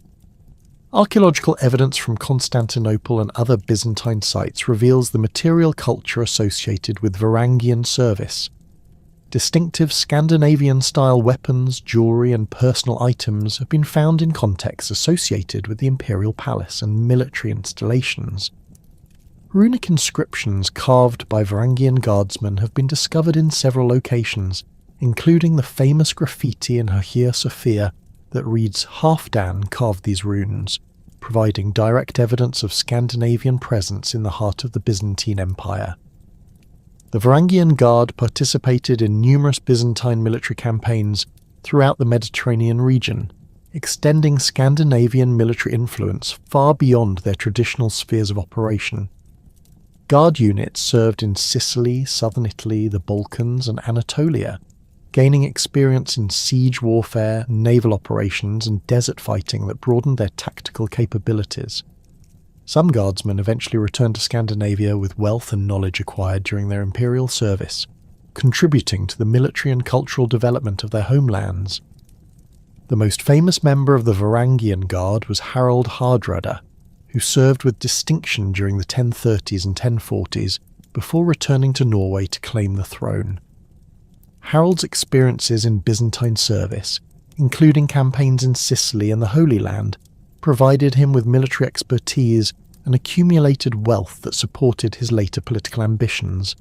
His eventual death at the Battle of Stamford Bridge in 1066 while attempting to conquer England represented the end of an era in which Scandinavian warriors could move freely between different spheres of military service throughout Europe. The cultural exchange facilitated by the Varangian route extended far beyond simple commercial transactions to encompass religious, artistic, and technological innovations that influenced development throughout Northern and Eastern Europe. The gradual conversion of the Rus to Christianity, culminating in Prince Vladimir's official adoption of Byzantine Orthodoxy around 988 AD, represented one of the most significant religious transformations of the medieval period. This conversion was facilitated by the extensive contacts between Rus' and Byzantine territories established through these trading networks. The adoption of Christianity by the Rus elite had profound implications for the development of Eastern European civilization. Byzantine architectural styles, artistic traditions, and literary culture were introduced to Kiev and other Rus' centres, creating distinctive regional variations that combined Scandinavian, Slavic, and Byzantine elements. The construction of churches following Byzantine models, decorated with frescoes and mosaics created by imported craftsmen, established artistic traditions that would influence Eastern European culture for centuries. The development of written culture among the Rus reflected this synthesis of different traditions. The adoption of the Cyrillic alphabet, created by Byzantine missionaries for Slavic languages, enabled the recording of legal codes, chronicles, and religious texts that had previously existed only in oral tradition. The primary chronicle and other early Rus literary works demonstrate the influence of Byzantine historiographical traditions, while preserving distinctively Scandinavian elements such as genealogies tracing ruling dynasties back to legendary heroes. The economic impact of the eastern trade routes extended throughout northern Europe, creating demand for products that stimulated development in regions far from the routes themselves. The Islamic world's appetite for northern furs encouraged intensive hunting and trapping activities throughout Scandinavia and the northern forests, while the demand for amber supported specialised collection and processing industries along the Baltic shores. Archaeological evidence reveals the existence of production centres specifically oriented towards supplying the eastern trade, including sites specialising in fur processing, metalworking and bead production. The flow of Islamic silver into Scandinavia through the eastern routes represented one of the most significant monetary developments of the early medieval period. Tens of thousands of Arabic and Persian silver coins have been found in Scandinavian hoards, providing both a medium of exchange for local transactions and raw material for the production of jewellery and other decorative objects. The weight standards used for these coins influenced the development of Scandinavian monetary systems and provided the foundation for later medieval coinage. The cultural synthesis that occurred along the Varangian route created new forms of artistic expression that combined elements from different traditions. Metalwork produced in Rus' centres shows the influence of Scandinavian animal art styles, combined with Byzantine decorative motifs and Islamic geometric patterns. Archaeological finds from trading centres reveal cosmopolitan material cultures that reflect the international character of the route's participants and the extensive cultural exchange that accompanied commercial activities. The transformation of Scandinavian political structures during the 10th and 11th centuries marked a fundamental shift from the fragmented chieftaincies that had characterized the early Viking Age to consolidated kingdoms capable of projecting power across vast distances. This consolidation occurred through a combination of military conquest, strategic marriages, religious conversion, and the systematic elimination of rival power centres that had previously maintained regional independence.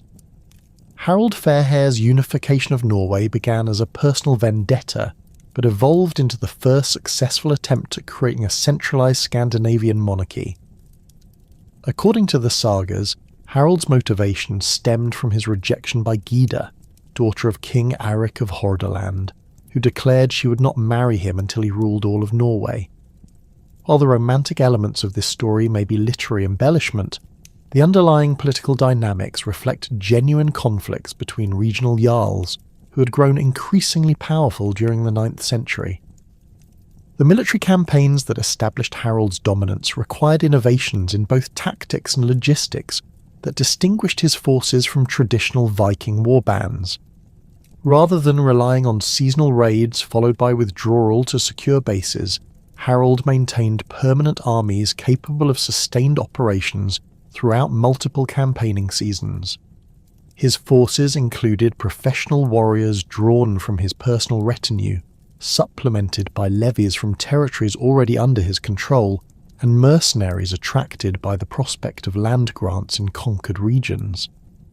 The Battle of Hafrsfjord, fought sometime between 872 and 900 AD, represented the decisive engagement that secured Harold's control over western Norway. The location, a sheltered fjord near present-day Stavanger, was chosen by Harold's enemies as a natural fortress, where their combined fleets could concentrate against his advancing forces. Archaeological evidence from the battlefield area includes weapon fragments and ship fittings that confirm the scale of this engagement, which involved dozens of vessels and thousands of warriors. Harold's victory at Hafrsfjord resulted from superior tactical coordination and his ability to concentrate overwhelming force at the crucial point of contact. His fleet approached the enemy position in a carefully planned formation that maximised the effectiveness of his archers while protecting his boarding parties during the transition from naval to hand-to-hand combat. The defeated coalition included many of Norway's most prominent jarls, whose deaths or submission eliminated the traditional leadership that had maintained regional independence. The establishment of royal administration throughout newly conquered territories required Harold to develop governmental structures that could maintain control over vast distances without the communication networks available to more centralized European kingdoms. He appointed trusted followers as regional governors, often granting them substantial autonomy in exchange for regular tribute payments and military service when required. These appointments frequently displaced existing local elites, creating resentment that would fuel opposition to royal authority for generations. Harold's legal innovations attempted to balance the need for centralized authority with Scandinavian traditions of local self-governance. He established royal courts with jurisdiction over serious crimes such as murder, rape, and treason, while allowing local assemblies to continue handling property disputes, marriage arrangements, and minor offences. This system created a hierarchy of judicial authority that strengthened royal power while preserving traditional legal practices that commanded popular respect. The economic foundations of Harold's kingdom rested on his ability to control and tax the trade routes that connected Norway with the rest of Europe. Royal officials collected duties on ships entering Norwegian ports, while the king claimed exclusive rights to certain valuable commodities such as walrus ivory and Arctic furs. These revenues provided the resources necessary to maintain professional military forces and reward loyal followers with land grants and valuable gifts. The displacement of Norwegian jarls who refused to accept Harald's authority contributed significantly to the expansion of Viking activity throughout the North Atlantic. Many prominent families chose exile over submission, using their remaining resources to finance expeditions to Iceland, the Faroe Islands, and other territories where they could maintain their traditional independence. This emigration simultaneously strengthened Harold's control over Norway, while extending Norse influence across previously uninhabited regions. The succession arrangements that Harold established for his kingdom reflected both Scandinavian traditions and the practical requirements of governing a unified state. Rather than following primogeniture, he divided his territories among multiple sons, each of whom received a subkingdom with its own administrative structure. This arrangement preserved traditional concepts of shared inheritance while maintaining overall royal authority through Harold's continued supremacy over his sons' individual domains. The Danish political landscape during this period presented different challenges and opportunities than those faced by Harold in Norway. Denmark's geography, characterised by the Jutland Peninsula and numerous islands, created natural divisions that had long supported multiple competing kingdoms. The consolidation of Danish power required different strategies that emphasised naval control and the systematic reduction of island strongholds that could serve as bases for rival claimants. Gorm the Old's establishment of royal authority in Jutland during the early 10th century provided the foundation for later Danish expansion under his son Harald Bluetooth. Gorm's reign, documented primarily through runic inscriptions and archaeological evidence from royal burial sites, demonstrated the growing sophistication of Danish royal ideology. The massive burial mounds at Jelling, containing elaborate grave goods and evidence of human sacrifice, reflected concepts of divine kingship borrowed from both Germanic traditions and contact with Christian European courts. Harald Bluetooth's conversion to Christianity around 960 AD represented a calculated political decision that transformed Denmark's relationship with the rest of Europe. The famous Jelling stone, erected to commemorate his parents and proclaim his own achievements, declares that Harald won for himself all of Denmark and Norway and made the Danes Christian. This inscription, one of the earliest written records of Danish royal ideology, demonstrates the connection between religious conversion and territorial expansion that characterized 10th century Scandinavian politics. The political implications of Harald Bluetooth's conversion extended far beyond personal religious belief to encompass fundamental changes in governmental structure and international relations. Christianity provided ideological justification for centralized monarchy, divine sanction for royal authority, and diplomatic connections with other European Christian kingdoms. The construction of churches throughout Denmark, often built on sites previously occupied by pagan temples, symbolized the transformation of religious and political authority. The establishment of bishoprics at Schleswig, Ribe, and Aarhus created ecclesiastical administrative structures that paralleled and supported royal government. These bishops, often drawn from German or English backgrounds, brought literacy, legal expertise, and international connections that strengthened royal administration. The integration of Christian legal concepts with traditional Scandinavian law codes produced hybrid systems that enhanced royal judicial authority while maintaining popular legitimacy. Harald Bluetooth's military innovations included the construction of circular fortresses known as Trelleborg-type structures, which represented sophisticated engineering achievements that combined Scandinavian defensive traditions with influences from Carolingian and Byzantine military architecture. These fortresses, located at strategic points throughout Denmark, served as bases for royal military forces, administrative centres for a regional government, and symbols of royal power that dominated the surrounding landscape. The internal design of these fortresses reflected the disciplined military organisation that Harald developed to maintain control over his expanded territories. Each structure contained barracks capable of housing several hundred warriors, workshops for maintaining weapons and equipment, and storage facilities for supplies that could sustain prolonged sieges.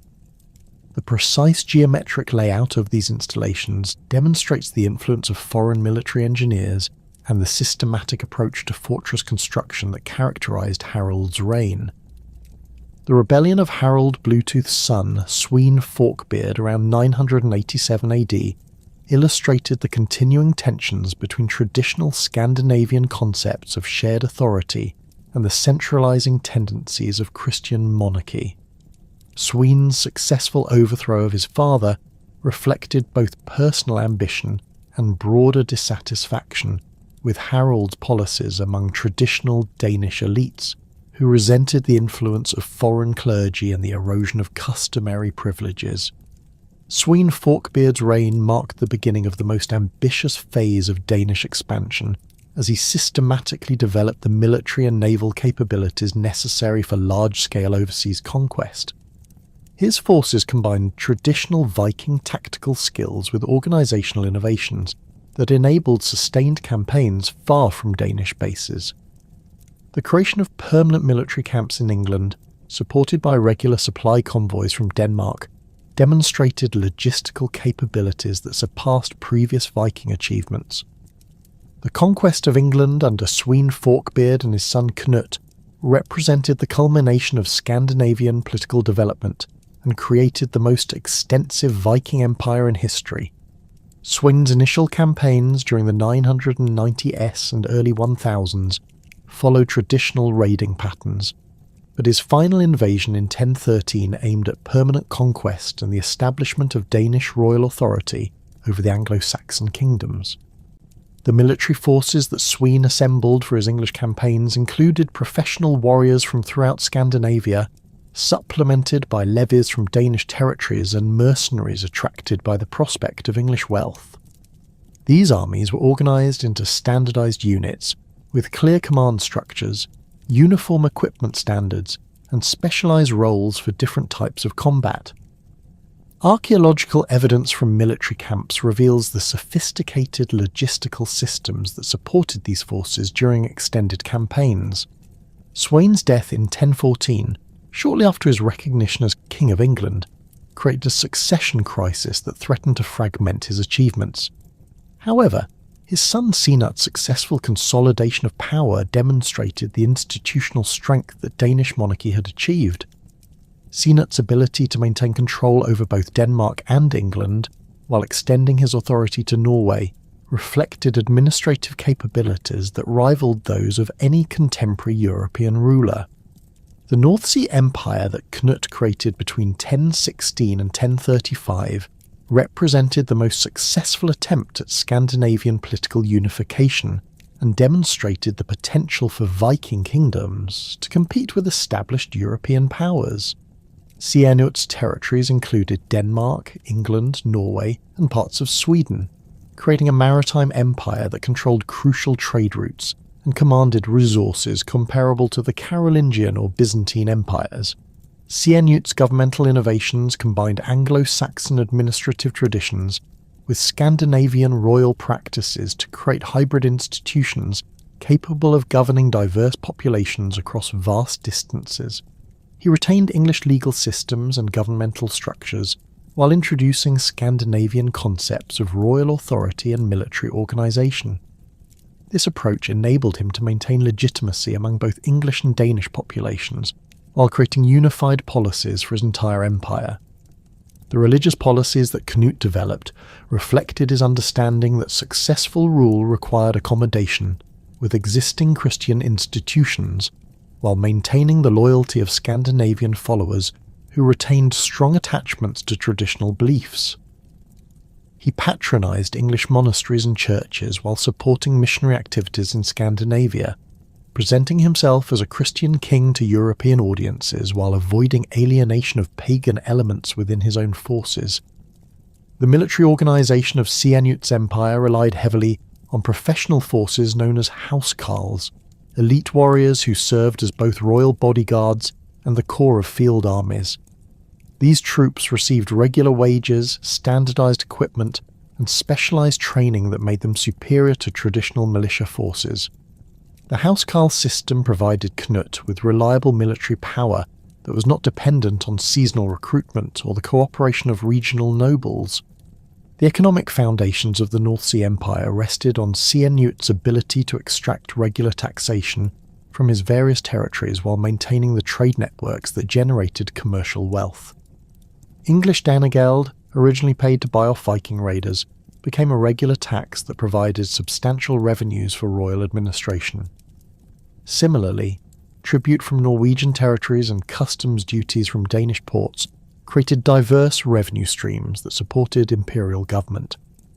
The conversion efforts undertaken by various Scandinavian rulers during this period reflected both genuine religious conviction and calculated political strategy.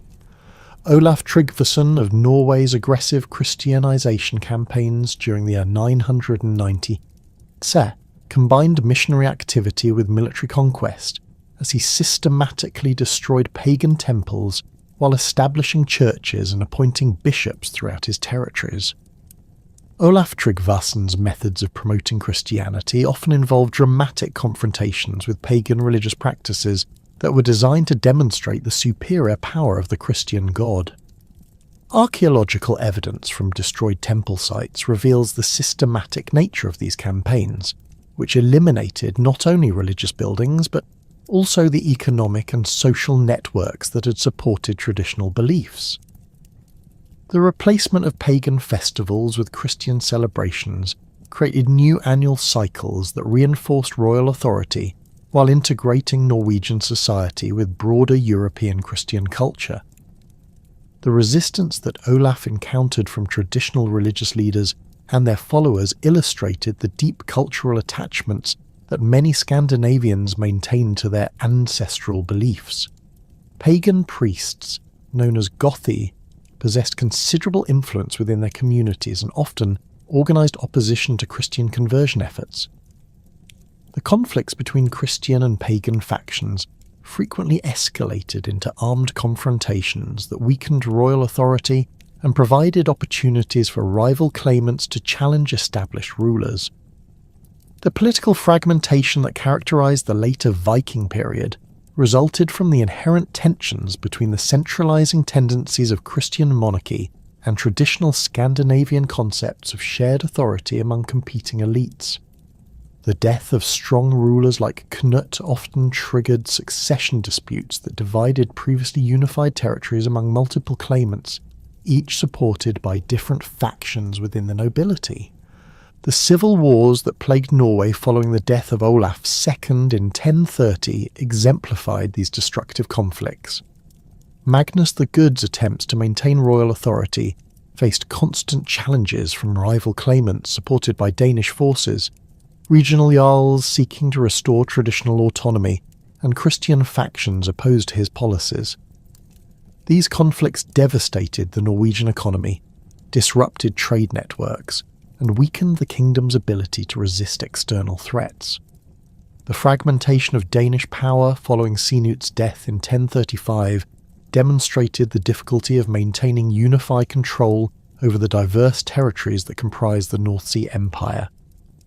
His sons Harthacnut and Harold Harefoot divided England and Denmark between them, while Norwegian independence was restored under Magnus the Good. The dissolution of Sinut's empire marked the end of the period when Scandinavian kingdoms could compete as equals with other major European powers. The internal conflicts that weakened Viking kingdoms during the 11th century were exacerbated by external pressures from expanding European powers that had developed more effective defensive capabilities. The Norman conquest of England in 1066 eliminated the last major Viking kingdom in Western Europe, while German expansion along the Baltic coast threatened traditional Scandinavian spheres of influence. These developments forced Scandinavian rulers to focus on defending their core territories rather than pursuing aggressive expansion. The transformation of Scandinavian warfare during this period reflected both technological innovations and changing political circumstances that reduced the effectiveness of traditional Viking tactics. The development of castle architecture, improvements in cavalry warfare, and the growing sophistication of siege techniques created defensive advantages that favoured established territorial powers over mobile raiding forces.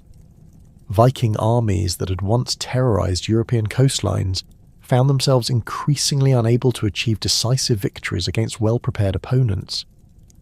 The economic changes that accompanied political consolidation fundamentally altered the social structures that had supported Viking expansion.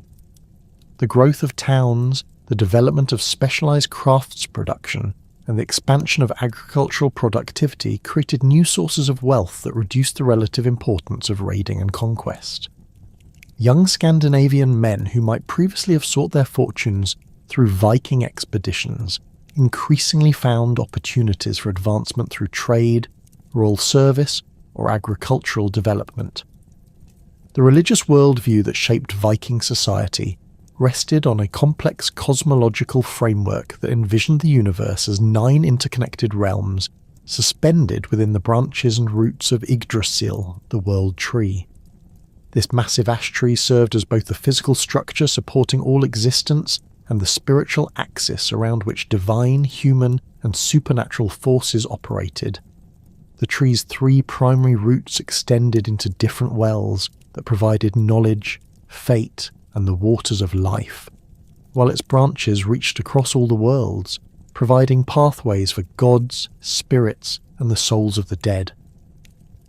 Asgard, the realm of the Aesir gods, occupied the highest branches of Yggdrasil and served as the divine fortress from which the gods governed the cosmos and prepared for the final battle of Ragnarok.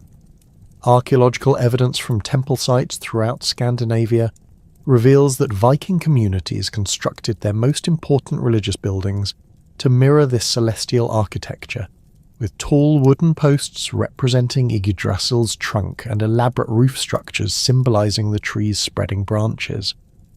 The Great Temple at Uppsala, described in detail by the 11th century chronicler Adam of Bremen, featured golden chains hanging from its roof to represent the cosmic connections binding all the worlds together. Midgard, the middle realm inhabited by humans, was conceived as a fortified enclosure surrounded by an ocean populated by the world serpent Jormungandr. This geographic understanding reflected the Vikings' practical experience of their Scandinavian homeland, surrounded by seas that provided both protection and pathways to distant lands. The concept of Midgard as a defensive stronghold resonated with communities that relied on fortified settlements and understood survival in terms of maintaining secure boundaries against external threats. The relationship between gods, giants, and humans within this cosmological framework was characterized by constant tension and mutual dependence, rather than simple opposition between good and evil forces. The giants dwelling in Jotunheim represented the chaotic forces of nature that threatened cosmic order, yet they also possessed wisdom and power that the gods frequently needed to access. Archaeological finds from the religious sites include numerous depictions of gods and giants engaged in both conflict and cooperation, reflecting the complex negotiations required to maintain cosmic balance. Odin occupied the supreme position within the Norse pantheon, though his authority differed significantly from the omnipotent monotheistic deities that would later replace him. Known by more than 200 different names that reflected his various roles and attributes, Odin served as the god of war, wisdom, poetry, and death, making him particularly relevant to Viking warrior culture. His constant quest for knowledge, including his sacrifice of an eye to drink from the well of wisdom and his hanging from Yggdrasil for 9 days to discover the runes, established him as a model for the sacrifices required to achieve power and understanding. The archaeological record reveals extensive evidence of Odin worship throughout the Viking world, including numerous spear-shaped amulets that served as his symbols, elaborate metalwork depicting his 8-legged horse Sleipnir, and ritual deposits of weapons in bogs and lakes that may represent offerings to the god of war. The famous Sutton Hoo helmet, while found in Anglo-Saxon England, displays iconography clearly derived from Odin mythology, including scenes of warriors dancing around a figure that may represent the god himself. Odin's role as leader of the Wild Hunt, a spectral cavalcade that swept across the winter sky, gathering the souls of the dead, connected him directly to Viking concepts of honourable death and the afterlife. Warriors who died in battle hoped to be chosen by Odin's Valkyries to join the Einherjar, the elite army of the dead that would fight alongside the gods during Ragnarok. This belief system provided powerful motivation for Viking warriors, while also establishing clear hierarchies among different types of death and their spiritual consequences. Thor's position as the most widely worshipped deity in Viking Scandinavia reflected his role as protector of both gods and humans against the destructive forces represented by giants and monsters. Archaeological evidence for Thor worship includes thousands of hammer-shaped pendants found throughout the Viking world, ranging from simple iron examples worn by common farmers to elaborate silver and gold pieces that adorned the necks of wealthy jarls.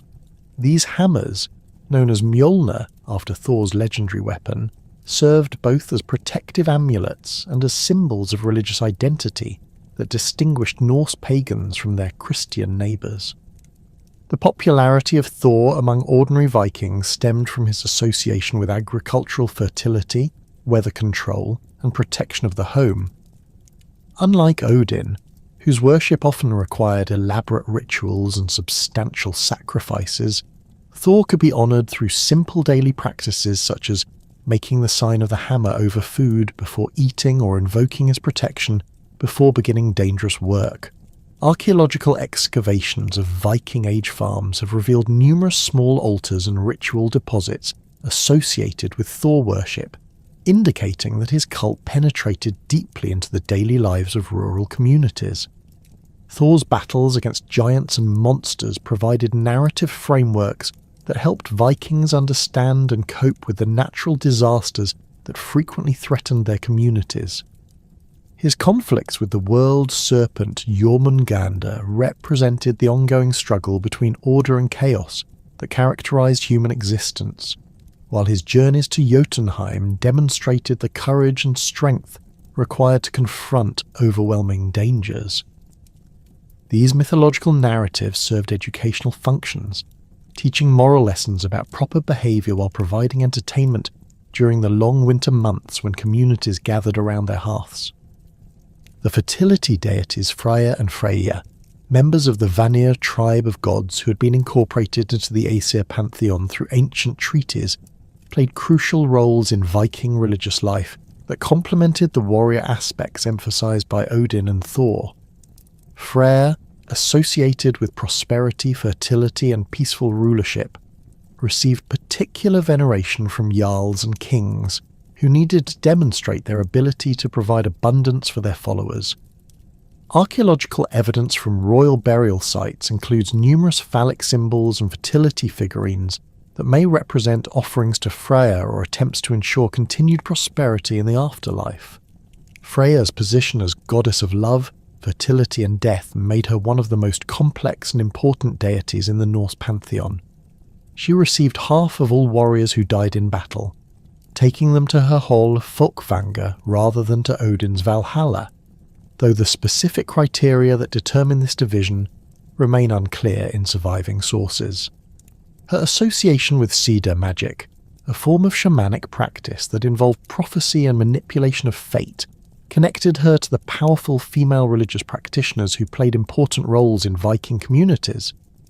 The practice of Sida magic occupied a complex position within Viking religious life, providing essential spiritual services while also generating suspicion and controversy due to its associations with gender transgression and supernatural power. Sida practitioners, known as volur or seed kona, were typically women who claimed the ability to see into the future, communicate with the dead, and influence the course of events through magical rituals. Archaeological evidence for Sida practice includes iron staffs topped with metal rattles, or animal heads, found in female graves throughout Scandinavia, and often interpreted as the ritual equipment used by these magical practitioners. The burial practices that characterize Viking society reflected complex beliefs about death, the afterlife, and the proper treatment of the deceased that varied significantly according to social status, regional traditions, and historical period.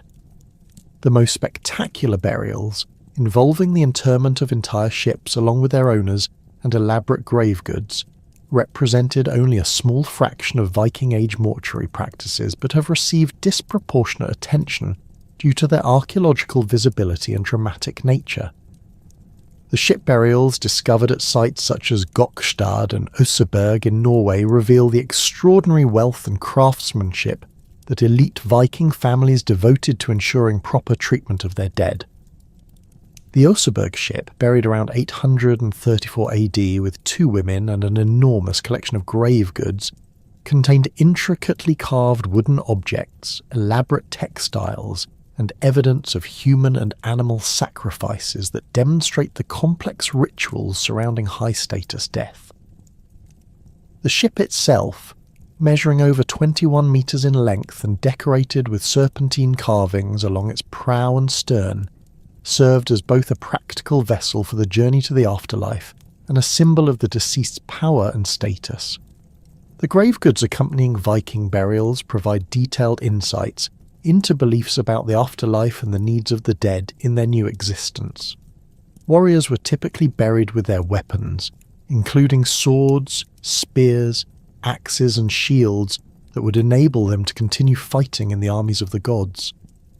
Women's graves often contained jewellery, textile working equipment, and household items that reflected their roles in domestic production and family management. The inclusion of food, drink, and cooking equipment in many graves suggests beliefs that the dead would need sustenance during their journey to the afterlife or in their new existence. The practice of cremation, which became increasingly common during the later Viking Age, reflected different concepts of death and spiritual transformation than those expressed through inhumation burials.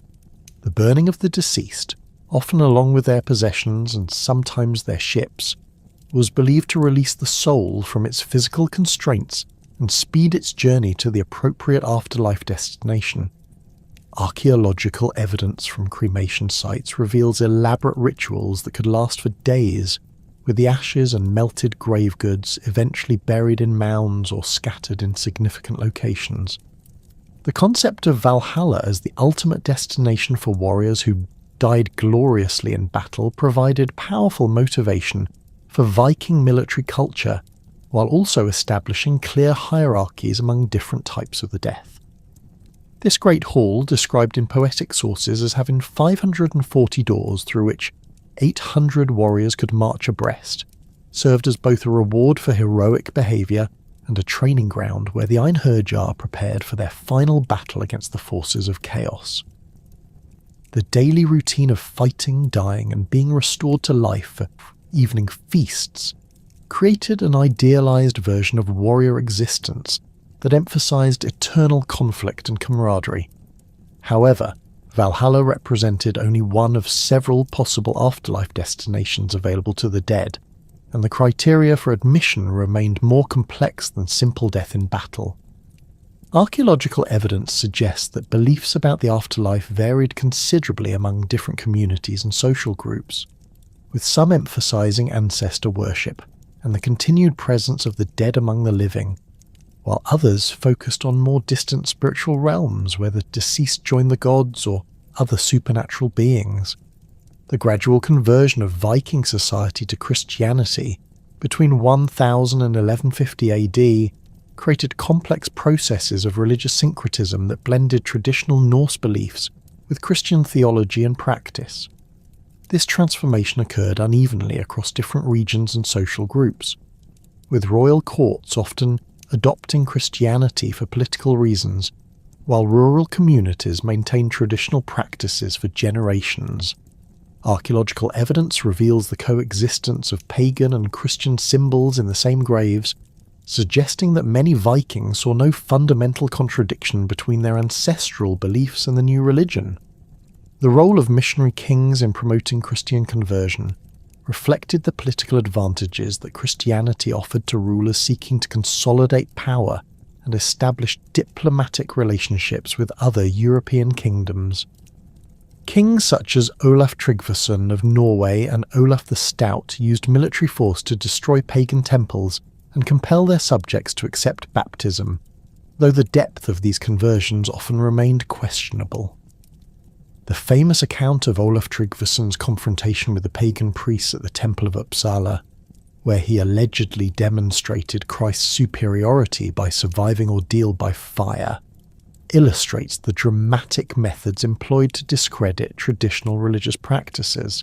Foreign clergy, primarily from England, Germany and Denmark, played crucial roles in establishing Christian institutions and educating the first generation of Scandinavian priests and bishops.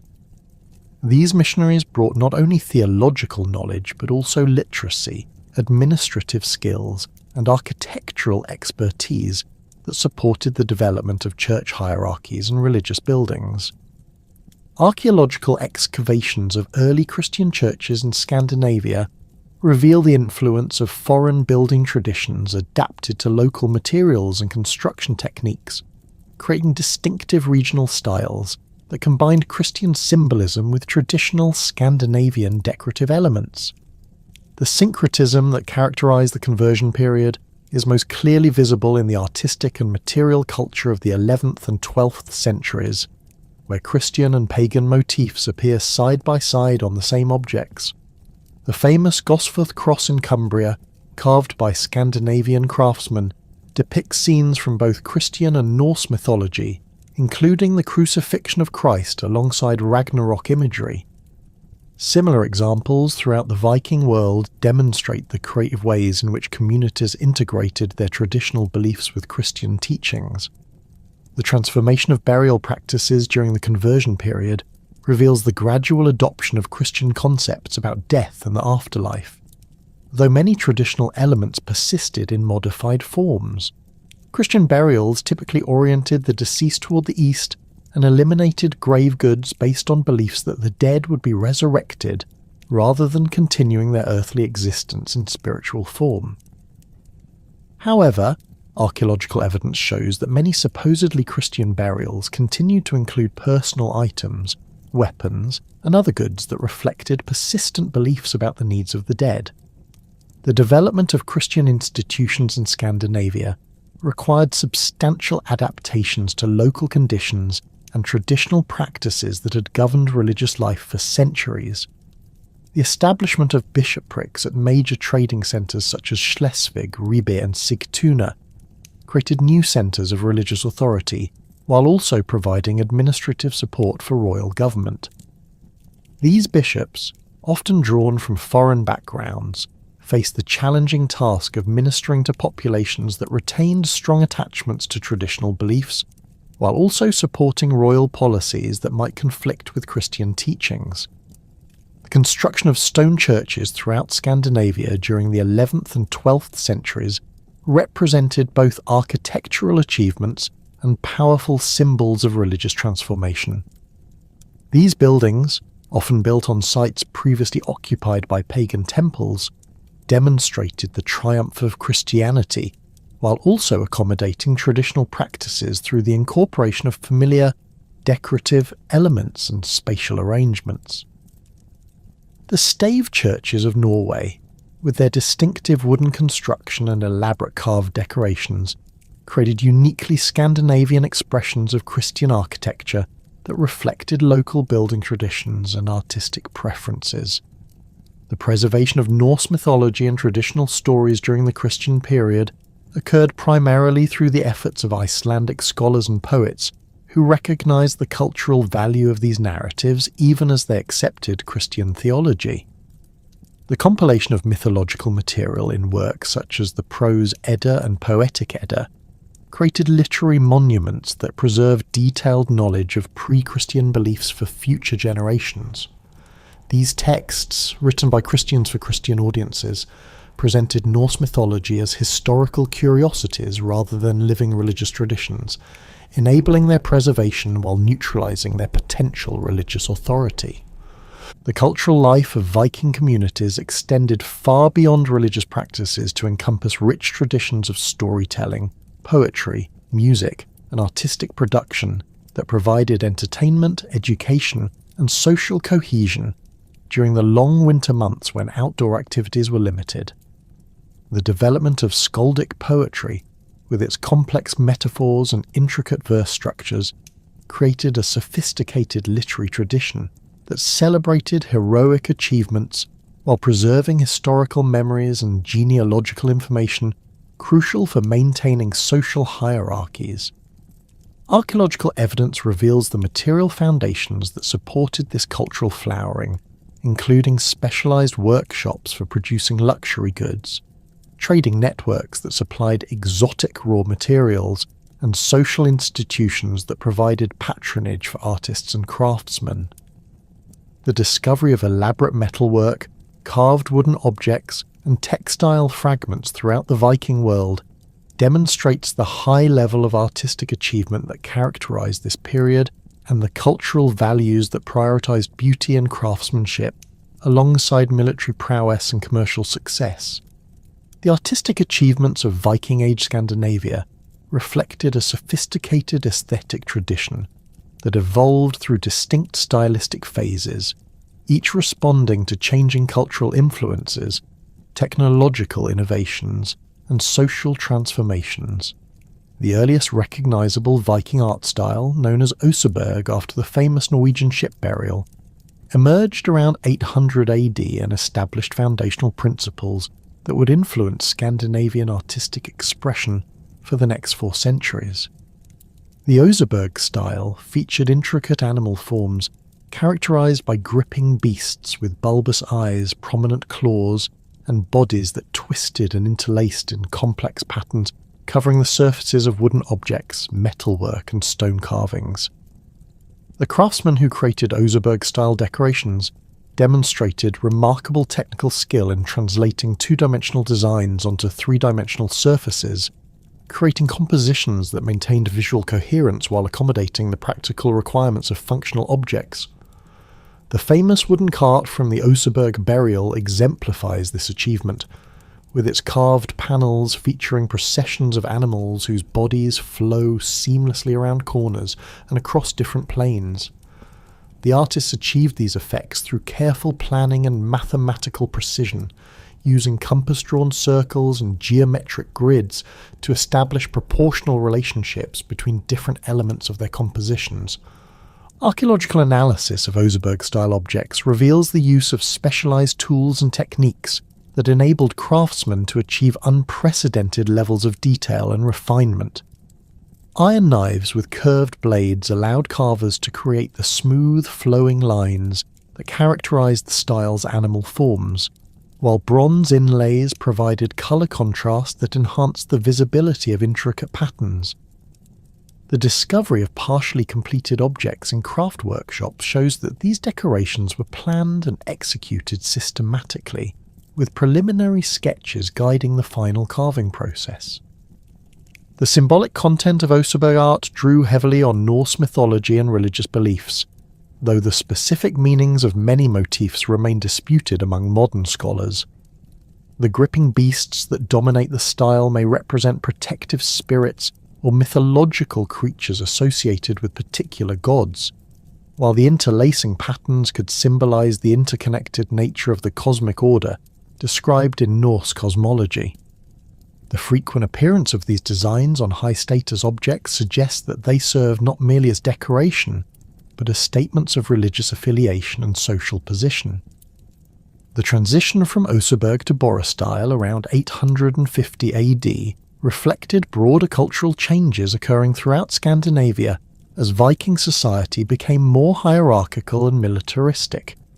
The Bora style, named after metalwork finds from a Norwegian ship burial, emphasized geometric precision and symmetrical compositions that created more formal and imposing visual effects than the organic fluidity of earlier Oseberg designs.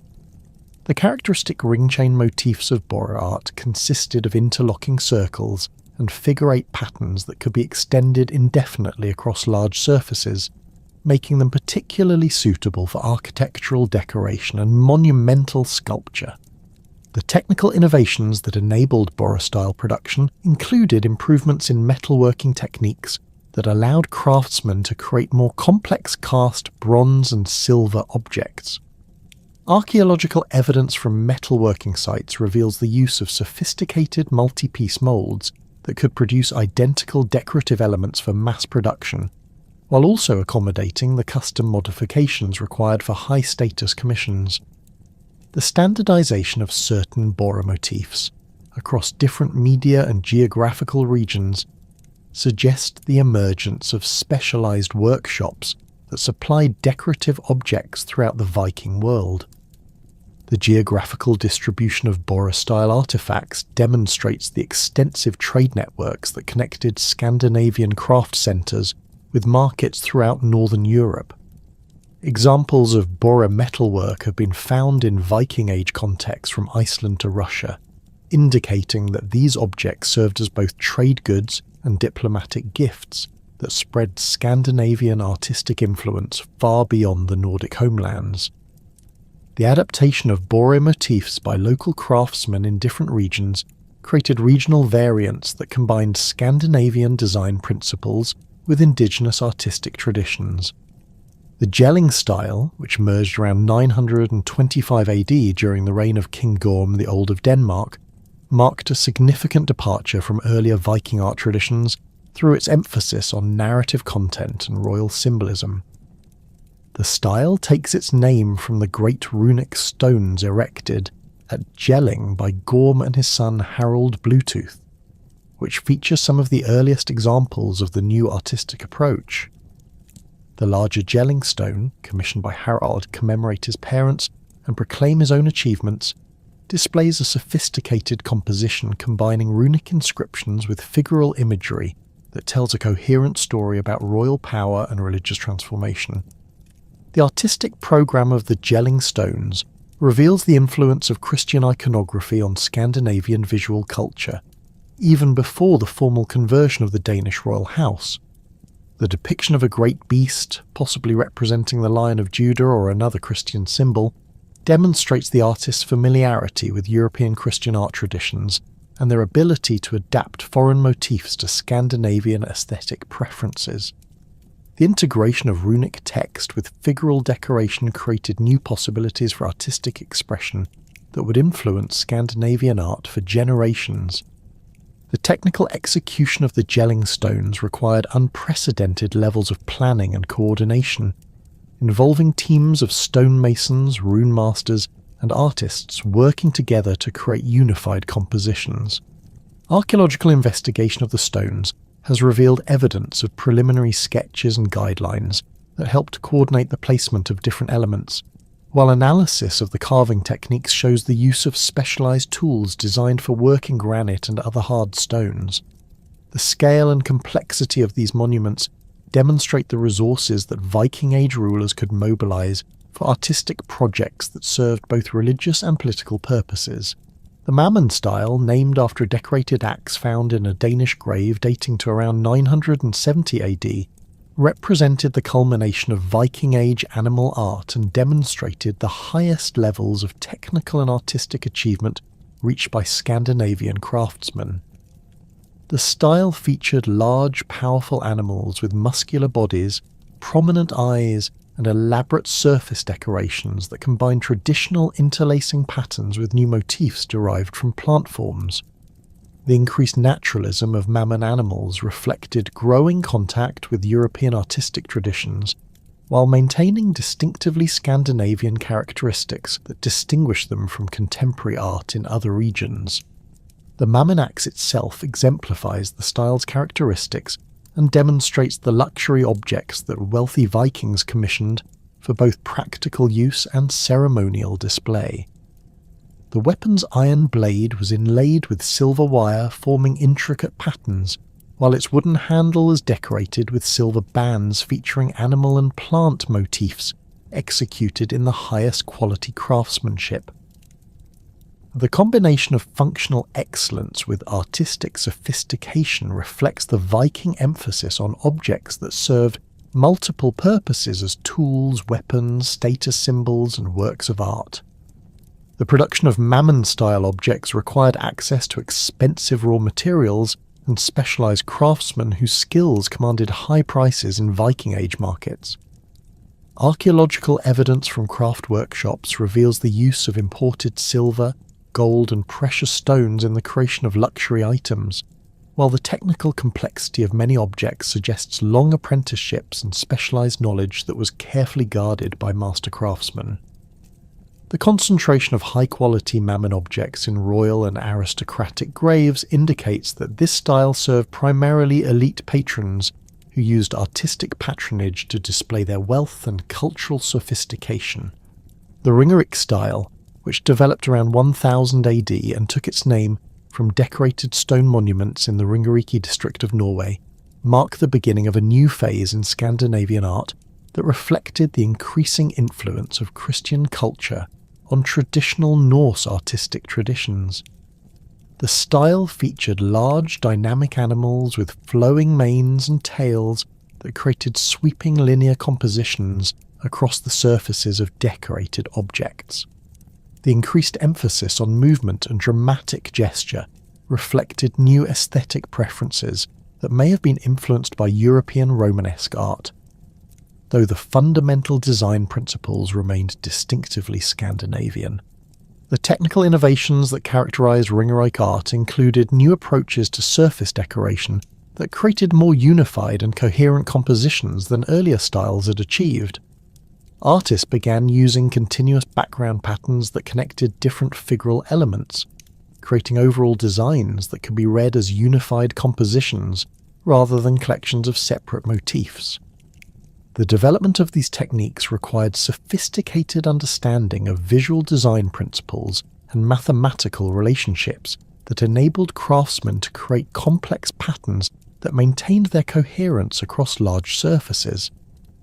The geographical distribution of the Ringerike-style objects reflects the extensive cultural contacts that characterized the late Viking Age, with examples found throughout Northern Europe and the North Atlantic colonies. The style's popularity in England, where it influenced the development of Anglo-Scandinavian art traditions, demonstrates the continuing cultural connections between Scandinavia and its former Viking territories. The adaptation of Ringerike motifs by English craftsmen created hybrid artistic traditions that combined Scandinavian design principles with local technical traditions and aesthetic preferences. The final phase of Viking Age art, known as the Ørnes style after carved wooden panels from a Norwegian stave church, emerged around 1050 AD and continued into the 12th century as Scandinavian art traditions adapted to the requirements of Christian architecture and decoration. The style featured elongated, ribbon-like animals with thin, sinuous bodies that created elegant linear compositions, emphasizing grace and refinement over the power and drama that had characterized earlier Viking art. The increased sophistication of Ørnes compositions reflected the influence of European Romanesque art, and the growing importance of Christian patronage in Scandinavian artistic production.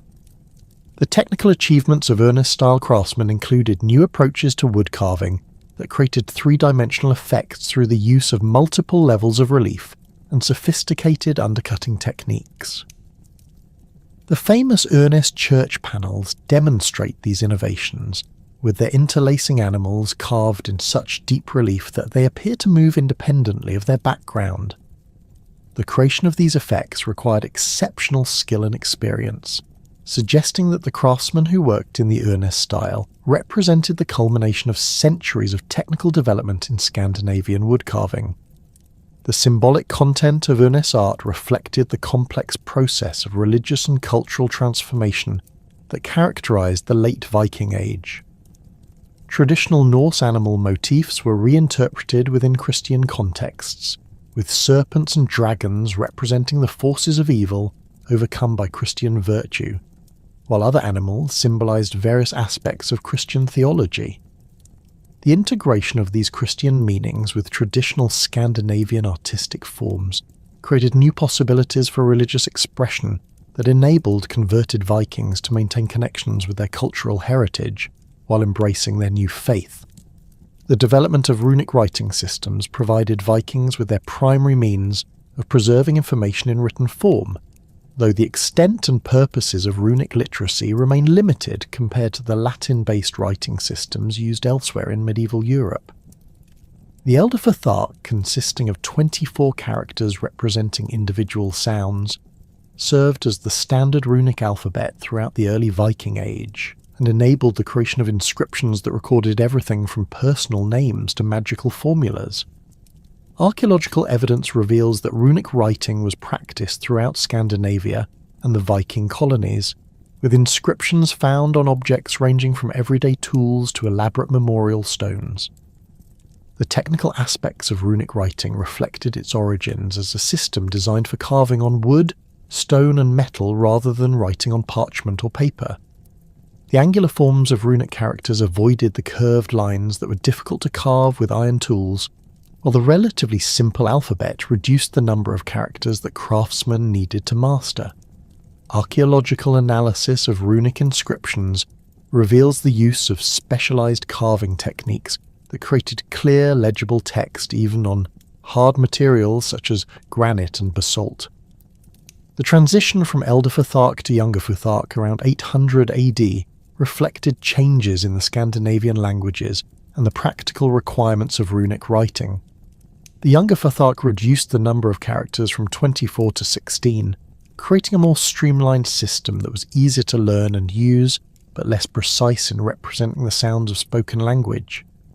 This simplification may have reflected the increasing use of runic writing for practical purposes such as marking ownership, recording transactions, and creating memorial inscriptions, rather than the magical and religious functions that had dominated earlier runic use. The social context of runic literacy reveals that writing skills were distributed unevenly throughout Viking society, with certain groups and individuals possessing specialized knowledge that enabled them to create and interpret runic texts.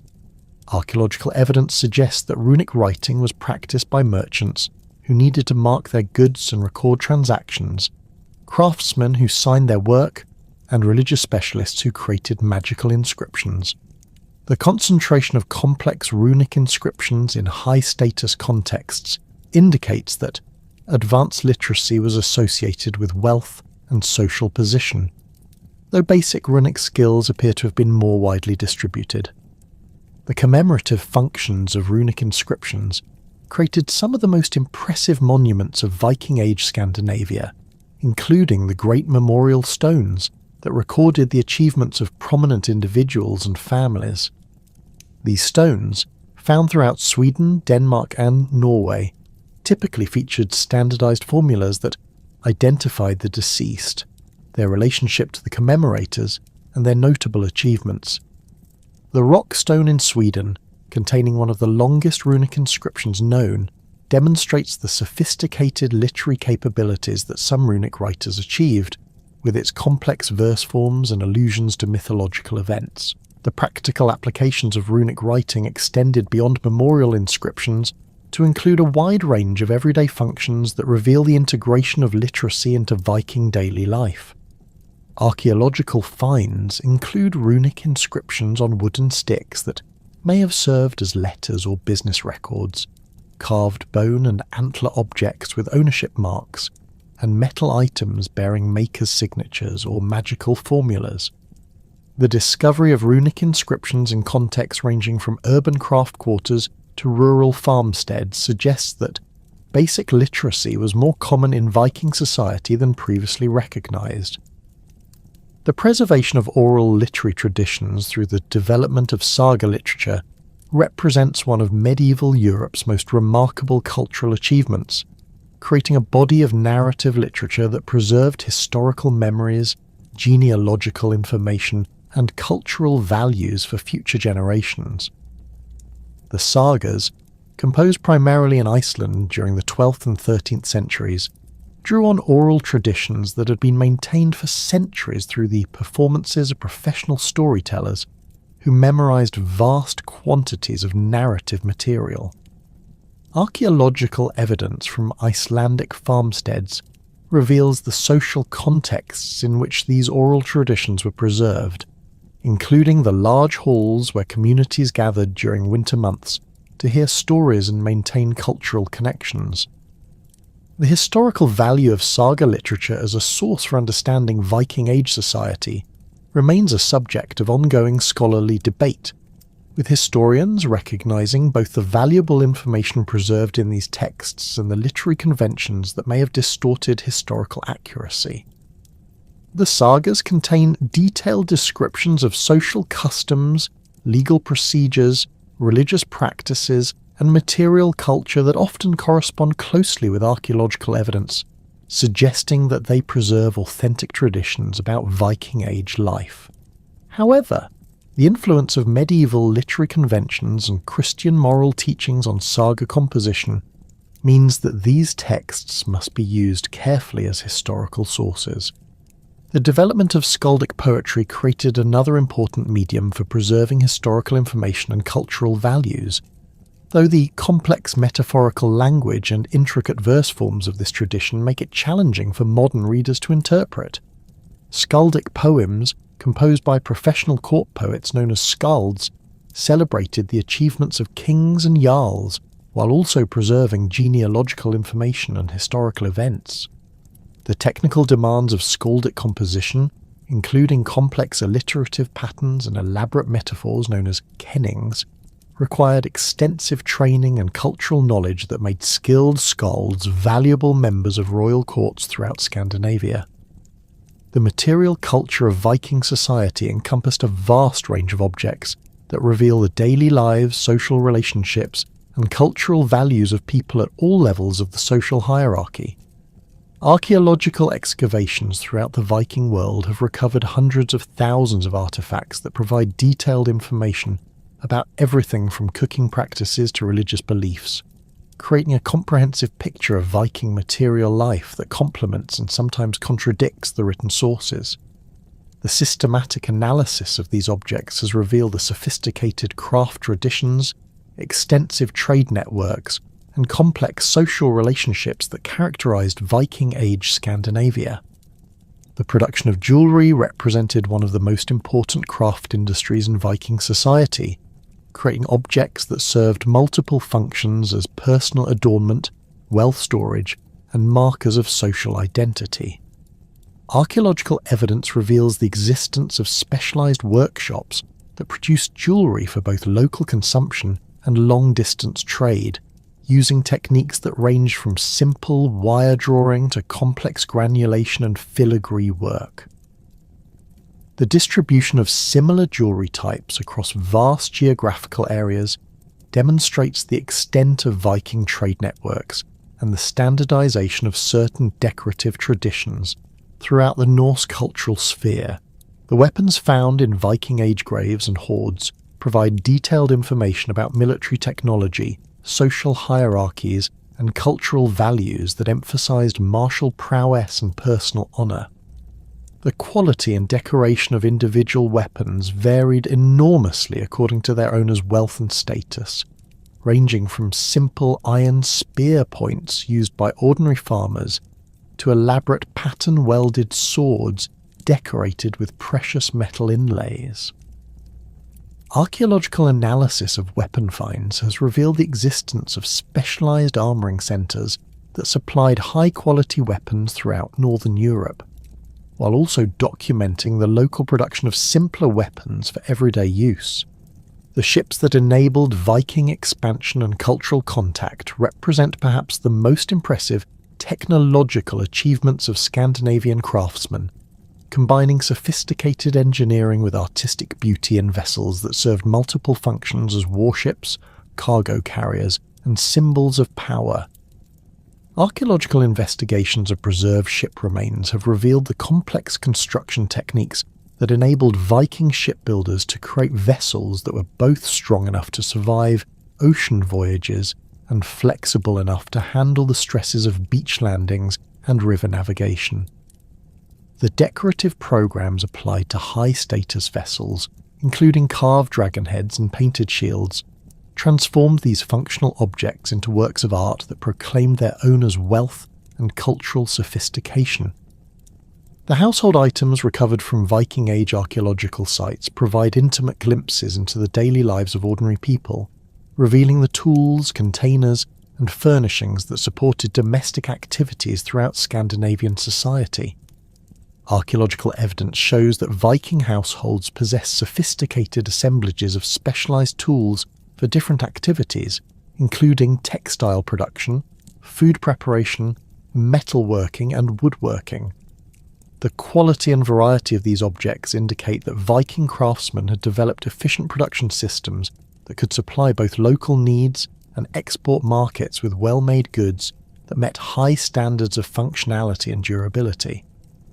The transformation of European military capabilities and political structures during the 11th century created conditions that would ultimately render traditional Viking warfare obsolete. The development of heavily armoured cavalry, sophisticated siege techniques, and centralized feudal armies fundamentally altered the balance of power that had previously favoured mobile Viking forces.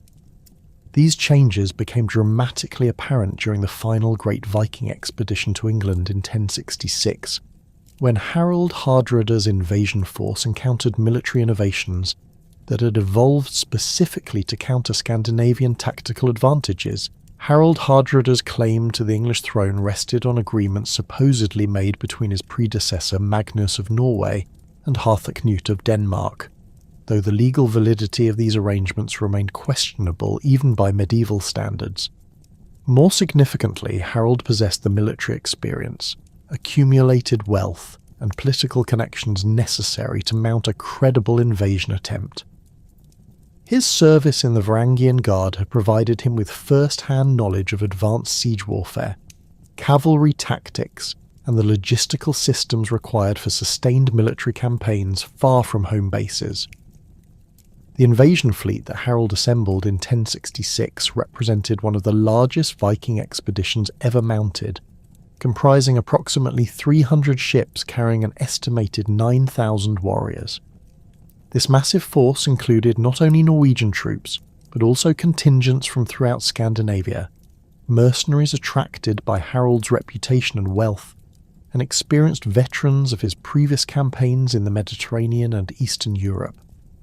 Archaeological evidence from Norwegian military sites suggests that Harold's forces were equipped with the most advanced weapons and armour available, including mail hauberks, reinforced helmets, and weapons incorporating the latest metallurgical innovations.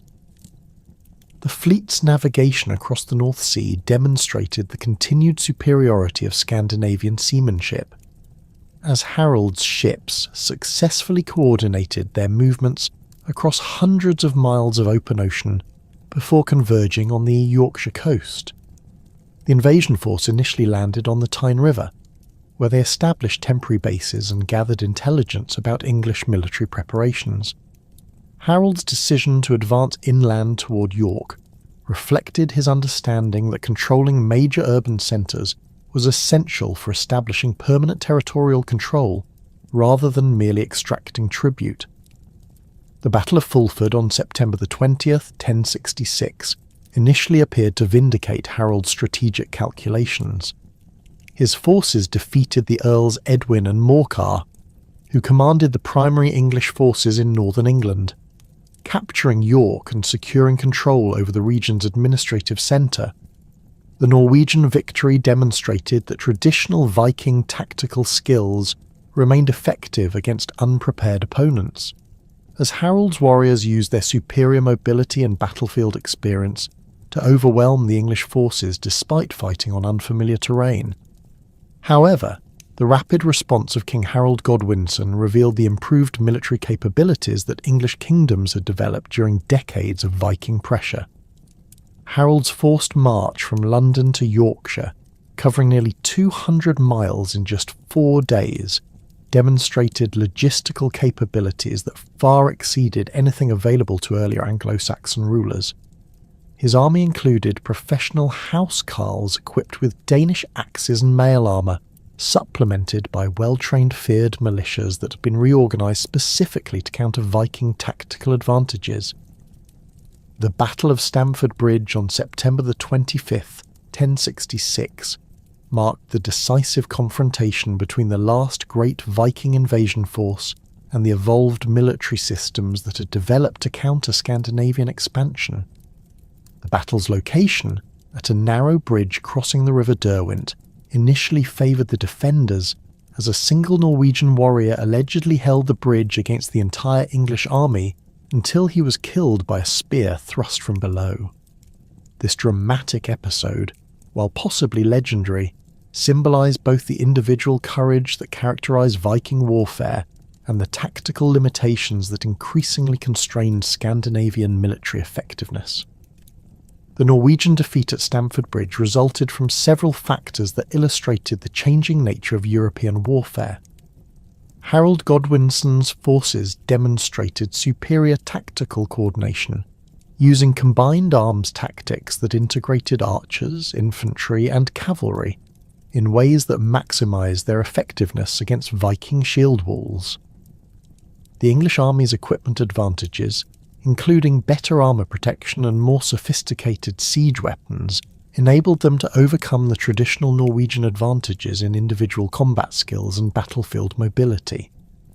Harald Hardrada's death during the battle eliminated not only a formidable military leader, but also the last Viking king capable of mounting large-scale overseas expeditions.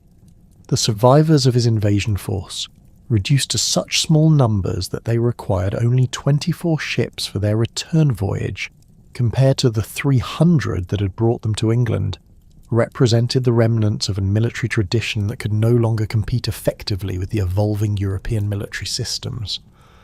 The irony of the Norman conquest, which occurred just 3 weeks after Stamford Bridge, lay in the fact that William of Normandy's success demonstrated the continued effectiveness of Scandinavian military traditions when properly adapted to contemporary conditions. The Normans, descendants of Viking settlers who had established themselves in northern France during the early 10th century, had evolved their ancestral military practices by incorporating Frankish cavalry techniques, castle-building expertise, and feudal organisational systems that multiplied their effectiveness far beyond what traditional Viking forces could achieve. The Norman military system that conquered England combined the best elements of Viking and Frankish military traditions while eliminating the weaknesses that had made both vulnerable to defeat. Norman knights retained the Viking emphasis on individual martial prowess and aggressive tactics, while adding the shock power of heavy cavalry and the defensive advantages of castle fortifications. Their adoption of feudal land tenure systems provided more reliable military service than the temporary warbands that had characterised traditional Viking expeditions. The Battle of Hastings demonstrated how successfully the Normans had synthesised different military traditions into a coherent tactical system. William's forces used feigned retreats, a traditional Viking tactic, to break up the English shield wall, while their cavalry charges and archery barrages employed techniques developed through continental European military evolution. The Norman victory resulted from their ability to adapt their tactics to battlefield conditions while maintaining the discipline and coordination that feudal military organisation made possible. The consolidation of Norman rule in England revealed the administrative and governmental capabilities that distinguished their conquest from traditional Viking raids or even the Danish occupation under Knut. The Normans implemented systematic changes in land tenure, legal systems, and administrative structures that created permanent institutional control rather than merely extracting tribute from conquered populations. Their construction of castles throughout England provided secure bases that could maintain control over surrounding territories, while also serving as centres for local administration. The transformation of Scandinavian kingdoms during this same period reflected similar adaptations to changing European conditions, though the process occurred more gradually and with greater resistance from traditional elites. The consolidation of Christian monarchy in Denmark, Norway and Sweden eliminated the fragmented political structures that had supported Viking expansion, while creating centralised states capable of defending their territories against external threats. The destruction of the great pagan temple at Uppsala around 1090 symbolised the end of organised resistance to Christian conversion and the traditional religious practices that had provided ideological support for Viking expansion. Archaeological evidence from the temple site reveals the systematic dismantling of the complex religious infrastructure that had maintained pagan worship for centuries, including the destruction of cult statues, ritual vessels, and the sacred groves where human sacrifices had been performed. The replacement of Uppsala's pagan temple with a Christian cathedral represented more than simple religious conversion. It marked the triumph of European feudal civilization over the warrior culture that had characterized the Viking Age.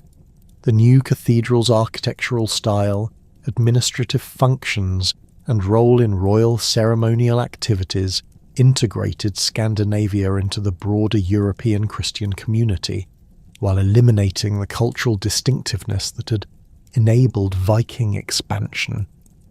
The development of stone architecture throughout Scandinavia during the late 11th and early 12th centuries demonstrated the region's integration into European technological and artistic traditions. The construction of stone churches, royal palaces, and defensive fortifications required technical expertise, organisational capabilities, and financial resources that could only be mobilised through the centralised governmental systems that replaced traditional Viking political structures. Military technological changes during this period fundamentally altered the tactical balance that had previously favoured Viking forces. The development of crossbows provided infantry forces with projectile weapons that could penetrate mail armour at ranges that made traditional Viking charges extremely dangerous. The improvement of siege engines, including trebuchets and mangonels, enabled defenders to destroy attacking forces before they could reach fortress walls, while the construction of concentric castle designs created defensive positions that could withstand prolonged sieges. The evolution of armour technology similarly disadvantaged traditional Viking tactical approaches. The development of more sophisticated mail construction techniques, reinforced with metal plates at vulnerable points, provided protection against the axes and swords that had been Viking warriors' primary weapons. The increased weight and cost of this improved armour required the kind of systematic military organisation and financial support that feudal systems could provide, but that traditional Viking warbands could not match. The transformation of European naval warfare also contributed to the obsolescence of Viking maritime advantages. The development of larger, more heavily armed vessels designed specifically for naval combat rather than amphibious operations created new tactical possibilities that favoured established territorial powers over mobile raiding forces. These ships, equipped with specialised siege weapons and carrying larger crews of professional marines, could engage Viking fleets in direct combat rather than simply avoiding confrontation. The economic changes that accompanied these military developments fundamentally altered the social foundations that had supported Viking expansion. The growth of urban centres, the development of more sophisticated agricultural techniques, and the expansion of manufacturing industries created new sources of wealth that reduced the relative importance of raiding and conquest. Young Scandinavian men who might previously have sought advancement through Viking expeditions increasingly found opportunities through trade, royal service, or participation in the expanding European economy. The demographic pressures that had originally driven Viking expansion also diminished during the late 11th century as Scandinavian populations stabilised and agricultural productivity improved. The development of new farming techniques, the clearing of additional agricultural land, and the growth of fishing industries provided economic opportunities that could support larger populations without requiring external expansion. Archaeological evidence from rural Scandinavian sites reveals improvements in living standards and agricultural productivity that reduced the economic incentives for raiding. The integration of Scandinavia into European diplomatic networks similarly reduced the isolation that had enabled independent Viking military activities. The establishment of formal diplomatic relationships between Scandinavian kingdoms and other European powers created international legal frameworks that constrained traditional raiding activities while providing alternative mechanisms for resolving conflicts and pursuing territorial ambitions. The cultural transformation that accompanied political and military changes eliminated many of the ideological foundations that had supported Viking expansion. The conversion to Christianity introduced new concepts of legitimate warfare that distinguished between acceptable military activities and condemned raiding against fellow Christians. The adoption of European chivalric ideals created new models of warrior behaviour that emphasised protection of the weak and service to legitimate authority, rather than the individual pursuit of wealth and glory that had characterised Viking culture. The educational changes that followed Christian conversion provided Scandinavian elites with new forms of cultural capital that reduced their dependence on military achievement for social advancement. The introduction of Latin literacy, theological education, and European scholarly traditions created opportunities for advancement through intellectual and administrative service that competed with traditional military careers as paths to wealth and status. The collapse of traditional Viking military power at Stamford Bridge did not mark the immediate disappearance of Scandinavian influence from European affairs, but rather initiated a gradual transformation that would reshape these societies into medieval Christian kingdoms, fully integrated with continental European political and cultural systems. The process unfolded differently across the three main Scandinavian kingdoms, with Denmark achieving the earliest and most complete integration, while Norway and Sweden maintained stronger connections to their Viking heritage well into the 12th century. Denmark's transformation under the Valdemar dynasty demonstrated how successfully Viking kingdoms could adapt to European feudal models while retaining their maritime advantages. King Valdemar I, who ruled from 1157 to 1182, established a centralized monarchy that combined traditional Scandinavian concepts of royal authority with administrative innovations borrowed from the Holy Roman Empire and France. His construction of brick churches throughout Denmark, replacing earlier wooden structures, symbolized both the kingdom's commitment to Christianity and its integration into European architectural traditions that emphasized permanence and monumental scale. The Danish legal code known as the Jutlandic Law, compiled during Valdemar's reign, illustrates the synthesis of Scandinavian legal traditions with Christian moral teachings and European jurisprudential concepts. The code retained traditional Germanic concepts of compensation for injuries and property crimes, while introducing Christian prohibitions against certain pagan practices and establishing ecclesiastical courts with jurisdiction over marriage, inheritance, and moral offences. Archaeological evidence from Danish court sites reveals the construction of specialised judicial buildings that could accommodate the complex legal procedures required by this hybrid system.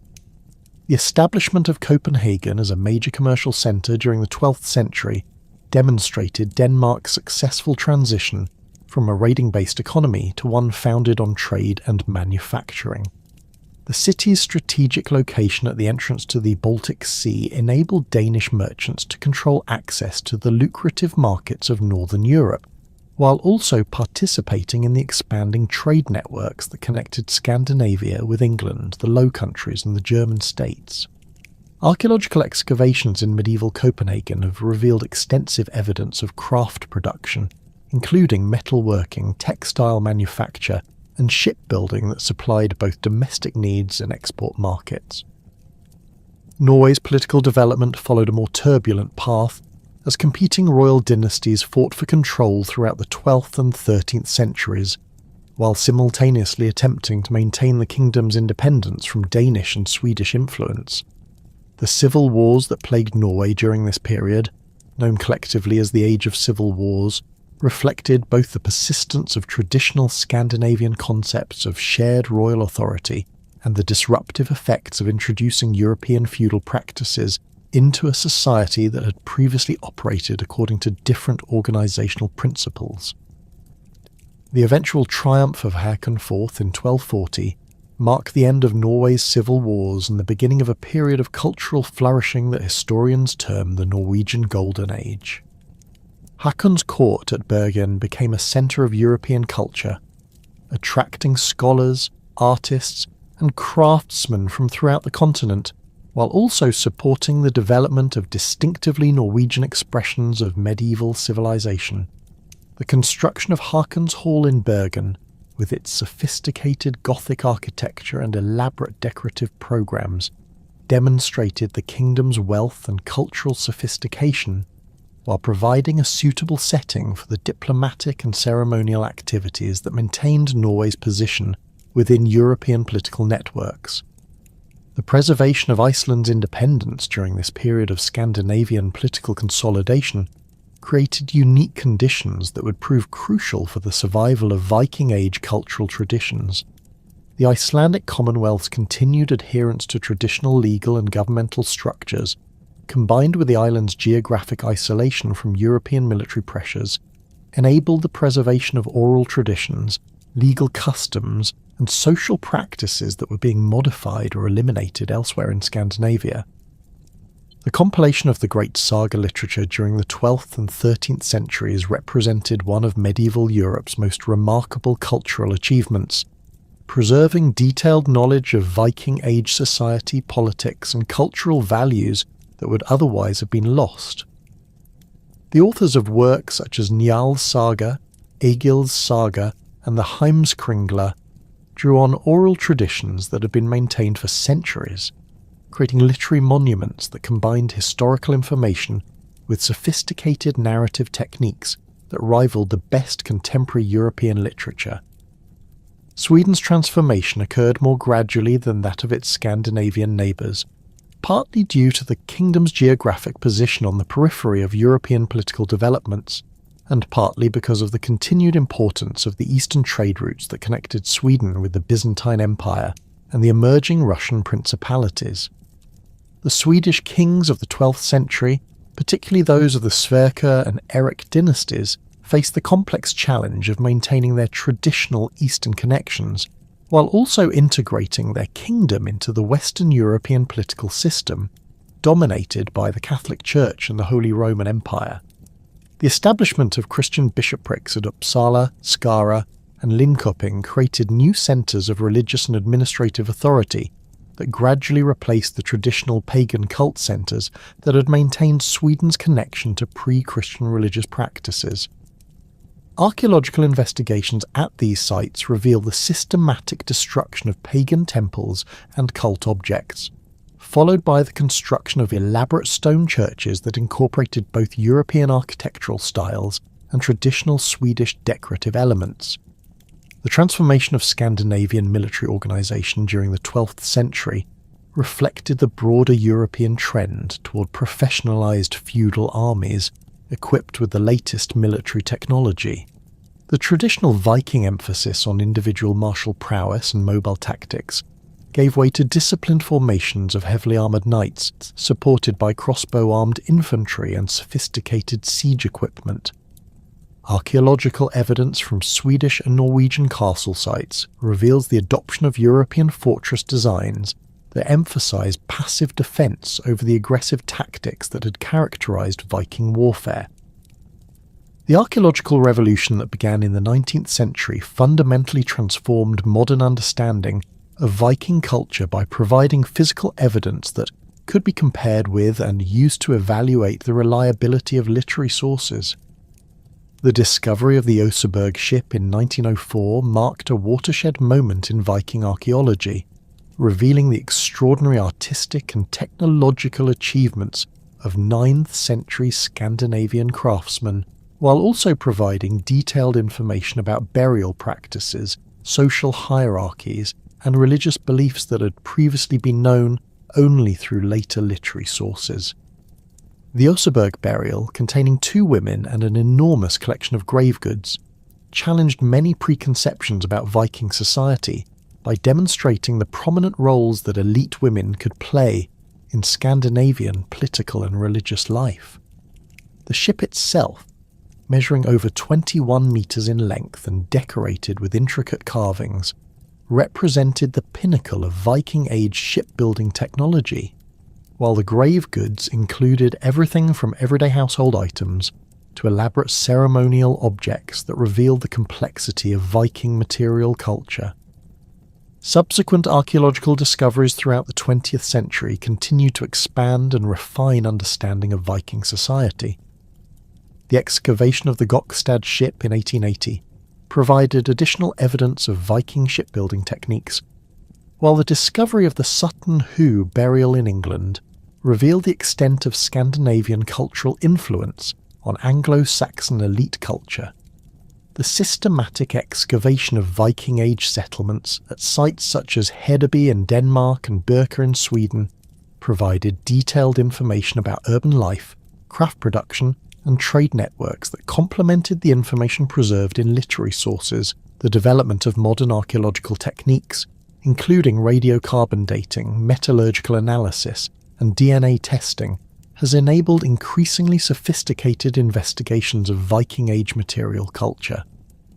Recent discoveries, such as the Staffordshire hoard found in 2009, continue to reveal new aspects of Viking Age society while also demonstrating the continuing relevance of archaeological investigation for understanding this crucial period in European history. The excavations at York between 1976 and 1981 provided unprecedented insights into daily life in a major Viking Age urban centre. The waterlogged conditions at the Coppergate site preserved organic materials that normally decay in archaeological contexts, including leather shoes, wooden bowls, textile fragments, and even human waste that provided information about Viking diet and health. The discovery of workshops, houses, and commercial buildings reveal the complex economic activities that supported urban life, while the analysis of imported goods demonstrated the extensive trade networks that connected York with markets throughout Europe and beyond. Similar excavations in Dublin have revealed the development of Ireland's first major urban centre under Viking rule. The archaeological evidence shows how Scandinavian settlers adapted their traditional building techniques and settlement patterns to Irish conditions, while also adopting local customs and technologies. The discovery of ship remains, metalworking sites, and evidence of slave trading provides physical confirmation of the activities described in Irish annals and other contemporary sources. The romanticisation of Vikings in 19th and 20th century popular culture created powerful mythological images that often bore little resemblance to historical reality, but profoundly influenced public perceptions of Scandinavian medieval culture. The process began with the Romantic movement's fascination with medieval and primitive cultures, which led scholars and artists to idealize Viking society as representing a more authentic and heroic way of life than modern, industrial civilization. The influence of Richard Wagner's Ring Cycle, with its dramatic portrayal of Norse gods and heroes, established many of the visual and conceptual frameworks that continue to shape popular understanding of Viking culture. Wagner's operas, while based on genuine medieval sources, emphasized the mythological and supernatural aspects of Norse tradition, while largely ignoring the practical realities of Viking Age society. The powerful musical and visual imagery of these works created lasting impressions that influenced everything from political ideology to commercial entertainment. The development of popular entertainment media in the 20th and 21st centuries has continued to perpetuate both accurate and inaccurate images of Viking culture. Films, television series, and video games often emphasize the most dramatic aspects of Viking society, while ignoring the mundane realities of agricultural life, trade relationships, and domestic activities that occupied most people's time. The persistent image of Vikings wearing horned helmets, despite the complete absence of archaeological evidence for such equipment, illustrates how popular misconceptions can become more influential than historical facts. Recent efforts by museums, historians, and cultural institutions to present more accurate portrayals of Viking society have begun to counter some of these misconceptions, while also acknowledging the legitimate fascination that Viking culture continues to generate. Exhibitions such as Vikings Life and Legend at the British Museum have used archaeological evidence to present balanced portrayals of Viking society that emphasize both its achievements and its limitations, while also placing Viking expansion within the broader context of medieval European development. The lasting influence of Viking expansion on European genetics, linguistics, place names, legal systems, and political institutions extends far beyond the territories that were directly conquered or settled by Scandinavian peoples. Genetic studies using modern DNA analysis techniques have revealed the extent of Scandinavian settlement throughout the North Atlantic region, with significant Scandinavian ancestry detectable in populations from Scotland to Iceland and from the Faroe Islands to Greenland. The linguistic legacy of Viking expansion is particularly evident in English, where hundreds of common words derive from Old Norse origins. Basic vocabulary including sky, egg, knife, husband, wife, they, them, and there demonstrates the intimate level of contact between Scandinavian settlers and Anglo-Saxon populations. The survival of these fundamental terms in modern English indicates that Viking settlement involved families and communities rather than merely military expeditions, creating conditions for extensive linguistic exchange and cultural synthesis. Place-name evidence throughout Britain and Ireland reveals the geographic extent of Scandinavian settlement and the persistence of Norse cultural influences long after the end of the Viking Age. Towns and villages with names ending in by, thorp, toft, and wick mark areas of dense Scandinavian settlement, while river names, geographic features, and field boundaries preserve evidence of Norse land use patterns and administrative systems. The concentration of these names in certain regions, particularly in northern and eastern England, provides detailed maps of Viking settlement that complement archaeological and historical evidence. The legal systems that developed in areas of heavy Scandinavian settlement incorporated Norse legal concepts that continued to influence judicial practices long after political control had passed to non-Scandinavian rulers. The concept of trial by jury, which became fundamental to English and American legal systems, may derive from Scandinavian legal assemblies, where groups of free men collectively decided legal disputes. Similarly, concepts of individual legal rights, compensation for injuries, and the role of community participation in legal proceedings show clear Scandinavian influences that shape the development of common law traditions. The political institutions that emerged from Viking expansion, particularly in areas such as the Isle of Man, the Orkney Islands, and parts of Ireland and Scotland, created hybrid governmental systems that combined Scandinavian concepts of royal authority with local administrative traditions. The Manx Parliament, which claims to be the world's oldest continuous legislative assembly, evolved from Viking Age thing assemblies while adapting to changing political circumstances over more than a millennium of continuous operation. The economic networks established during the Viking Age created commercial relationships and trade routes that continue to influence European development long after the end of Scandinavian political expansion. The connections between Scandinavia and the Byzantine Empire, maintained through the Varangian route, facilitated cultural and technological exchange that influenced artistic traditions, military practices, and commercial techniques throughout northern and eastern Europe. The silver trade that brought Islamic coins into Scandinavia established monetary systems and commercial practices that supported the development of medieval European economies. The environmental impact of Viking expansion, particularly in the North Atlantic colonies, provides important historical precedents for understanding human adaptation to climate change and environmental challenges. The medieval warm period that facilitated Viking expansion to Greenland and North America was followed by the Little Ice Age that contributed to the abandonment of the Greenland colonies and the failure of Norse settlement in North America. Archaeological evidence from these sites reveals both successful adaptations to challenging environments and the ultimate limitations of medieval technology and social organization in sustaining remote colonies. The Greenland settlements, which survived for nearly 500 years before finally disappearing around 1450, demonstrate both the possibilities and limitations of medieval colonization efforts. Archaeological investigations of abandoned farmsteads reveal sophisticated adaptations to Arctic conditions, including innovative agricultural techniques, specialized hunting practices, and architectural solutions designed for extreme cold. However, the ultimate failure of these settlements illustrates the vulnerability of small, isolated populations to environmental change, economic disruption, and cultural isolation.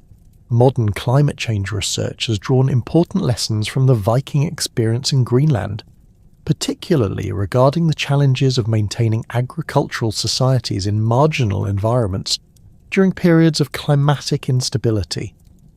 The archaeological record from Greenland provides detailed evidence of how medieval communities responded to changing environmental conditions, including shifts in agricultural practices, changes in diet and settlement patterns, and ultimately the decision to abandon territories that could no longer support viable communities. The legacy of Viking expansion in shaping modern national identities throughout Northern Europe continues to influence contemporary politics, cultural expressions, and international relationships. The Scandinavian countries have drawn on their Viking heritage to construct national narratives that emphasize exploration, independence, and cultural achievement, while also acknowledging the more problematic aspects of Viking expansion, including slavery, violence, and environmental destruction. The development of modern Scandinavian social democratic systems has been influenced by interpretations of Viking-age social structures that emphasize community participation, individual rights, and collective decision-making.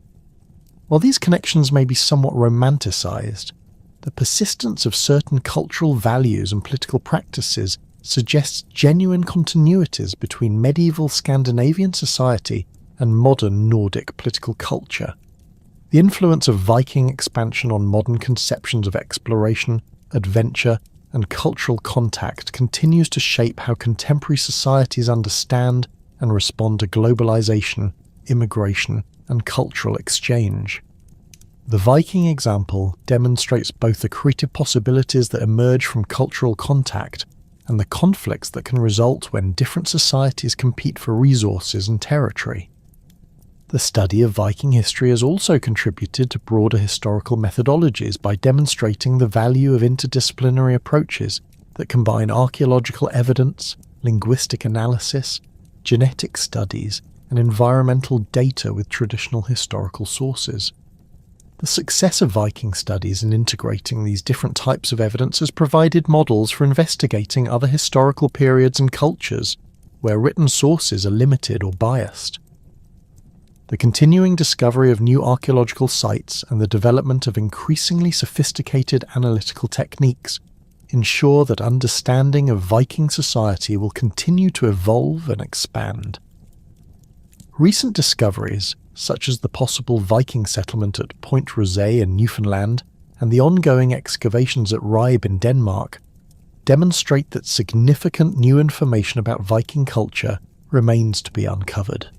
The global influence of Viking expansion, extending from North America to Central Asia, created one of history's most extensive pre-modern cultural networks and established patterns of exploration, trade, and cultural exchange that would influence European development for centuries.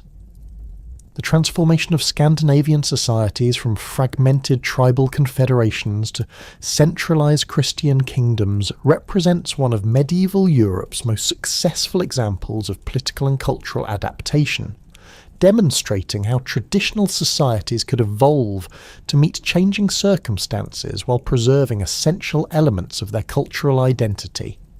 The Viking Age thus represents not merely a period of dramatic raids and conquests, but a crucial phase in the development of European civilization that established many of the political, economic, and cultural foundations that would shape the continent's subsequent history. The legacy of Viking expansion continues to influence modern understanding of cultural contact, environmental adaptation, and the complex relationships between tradition and innovation in human societies facing rapid change.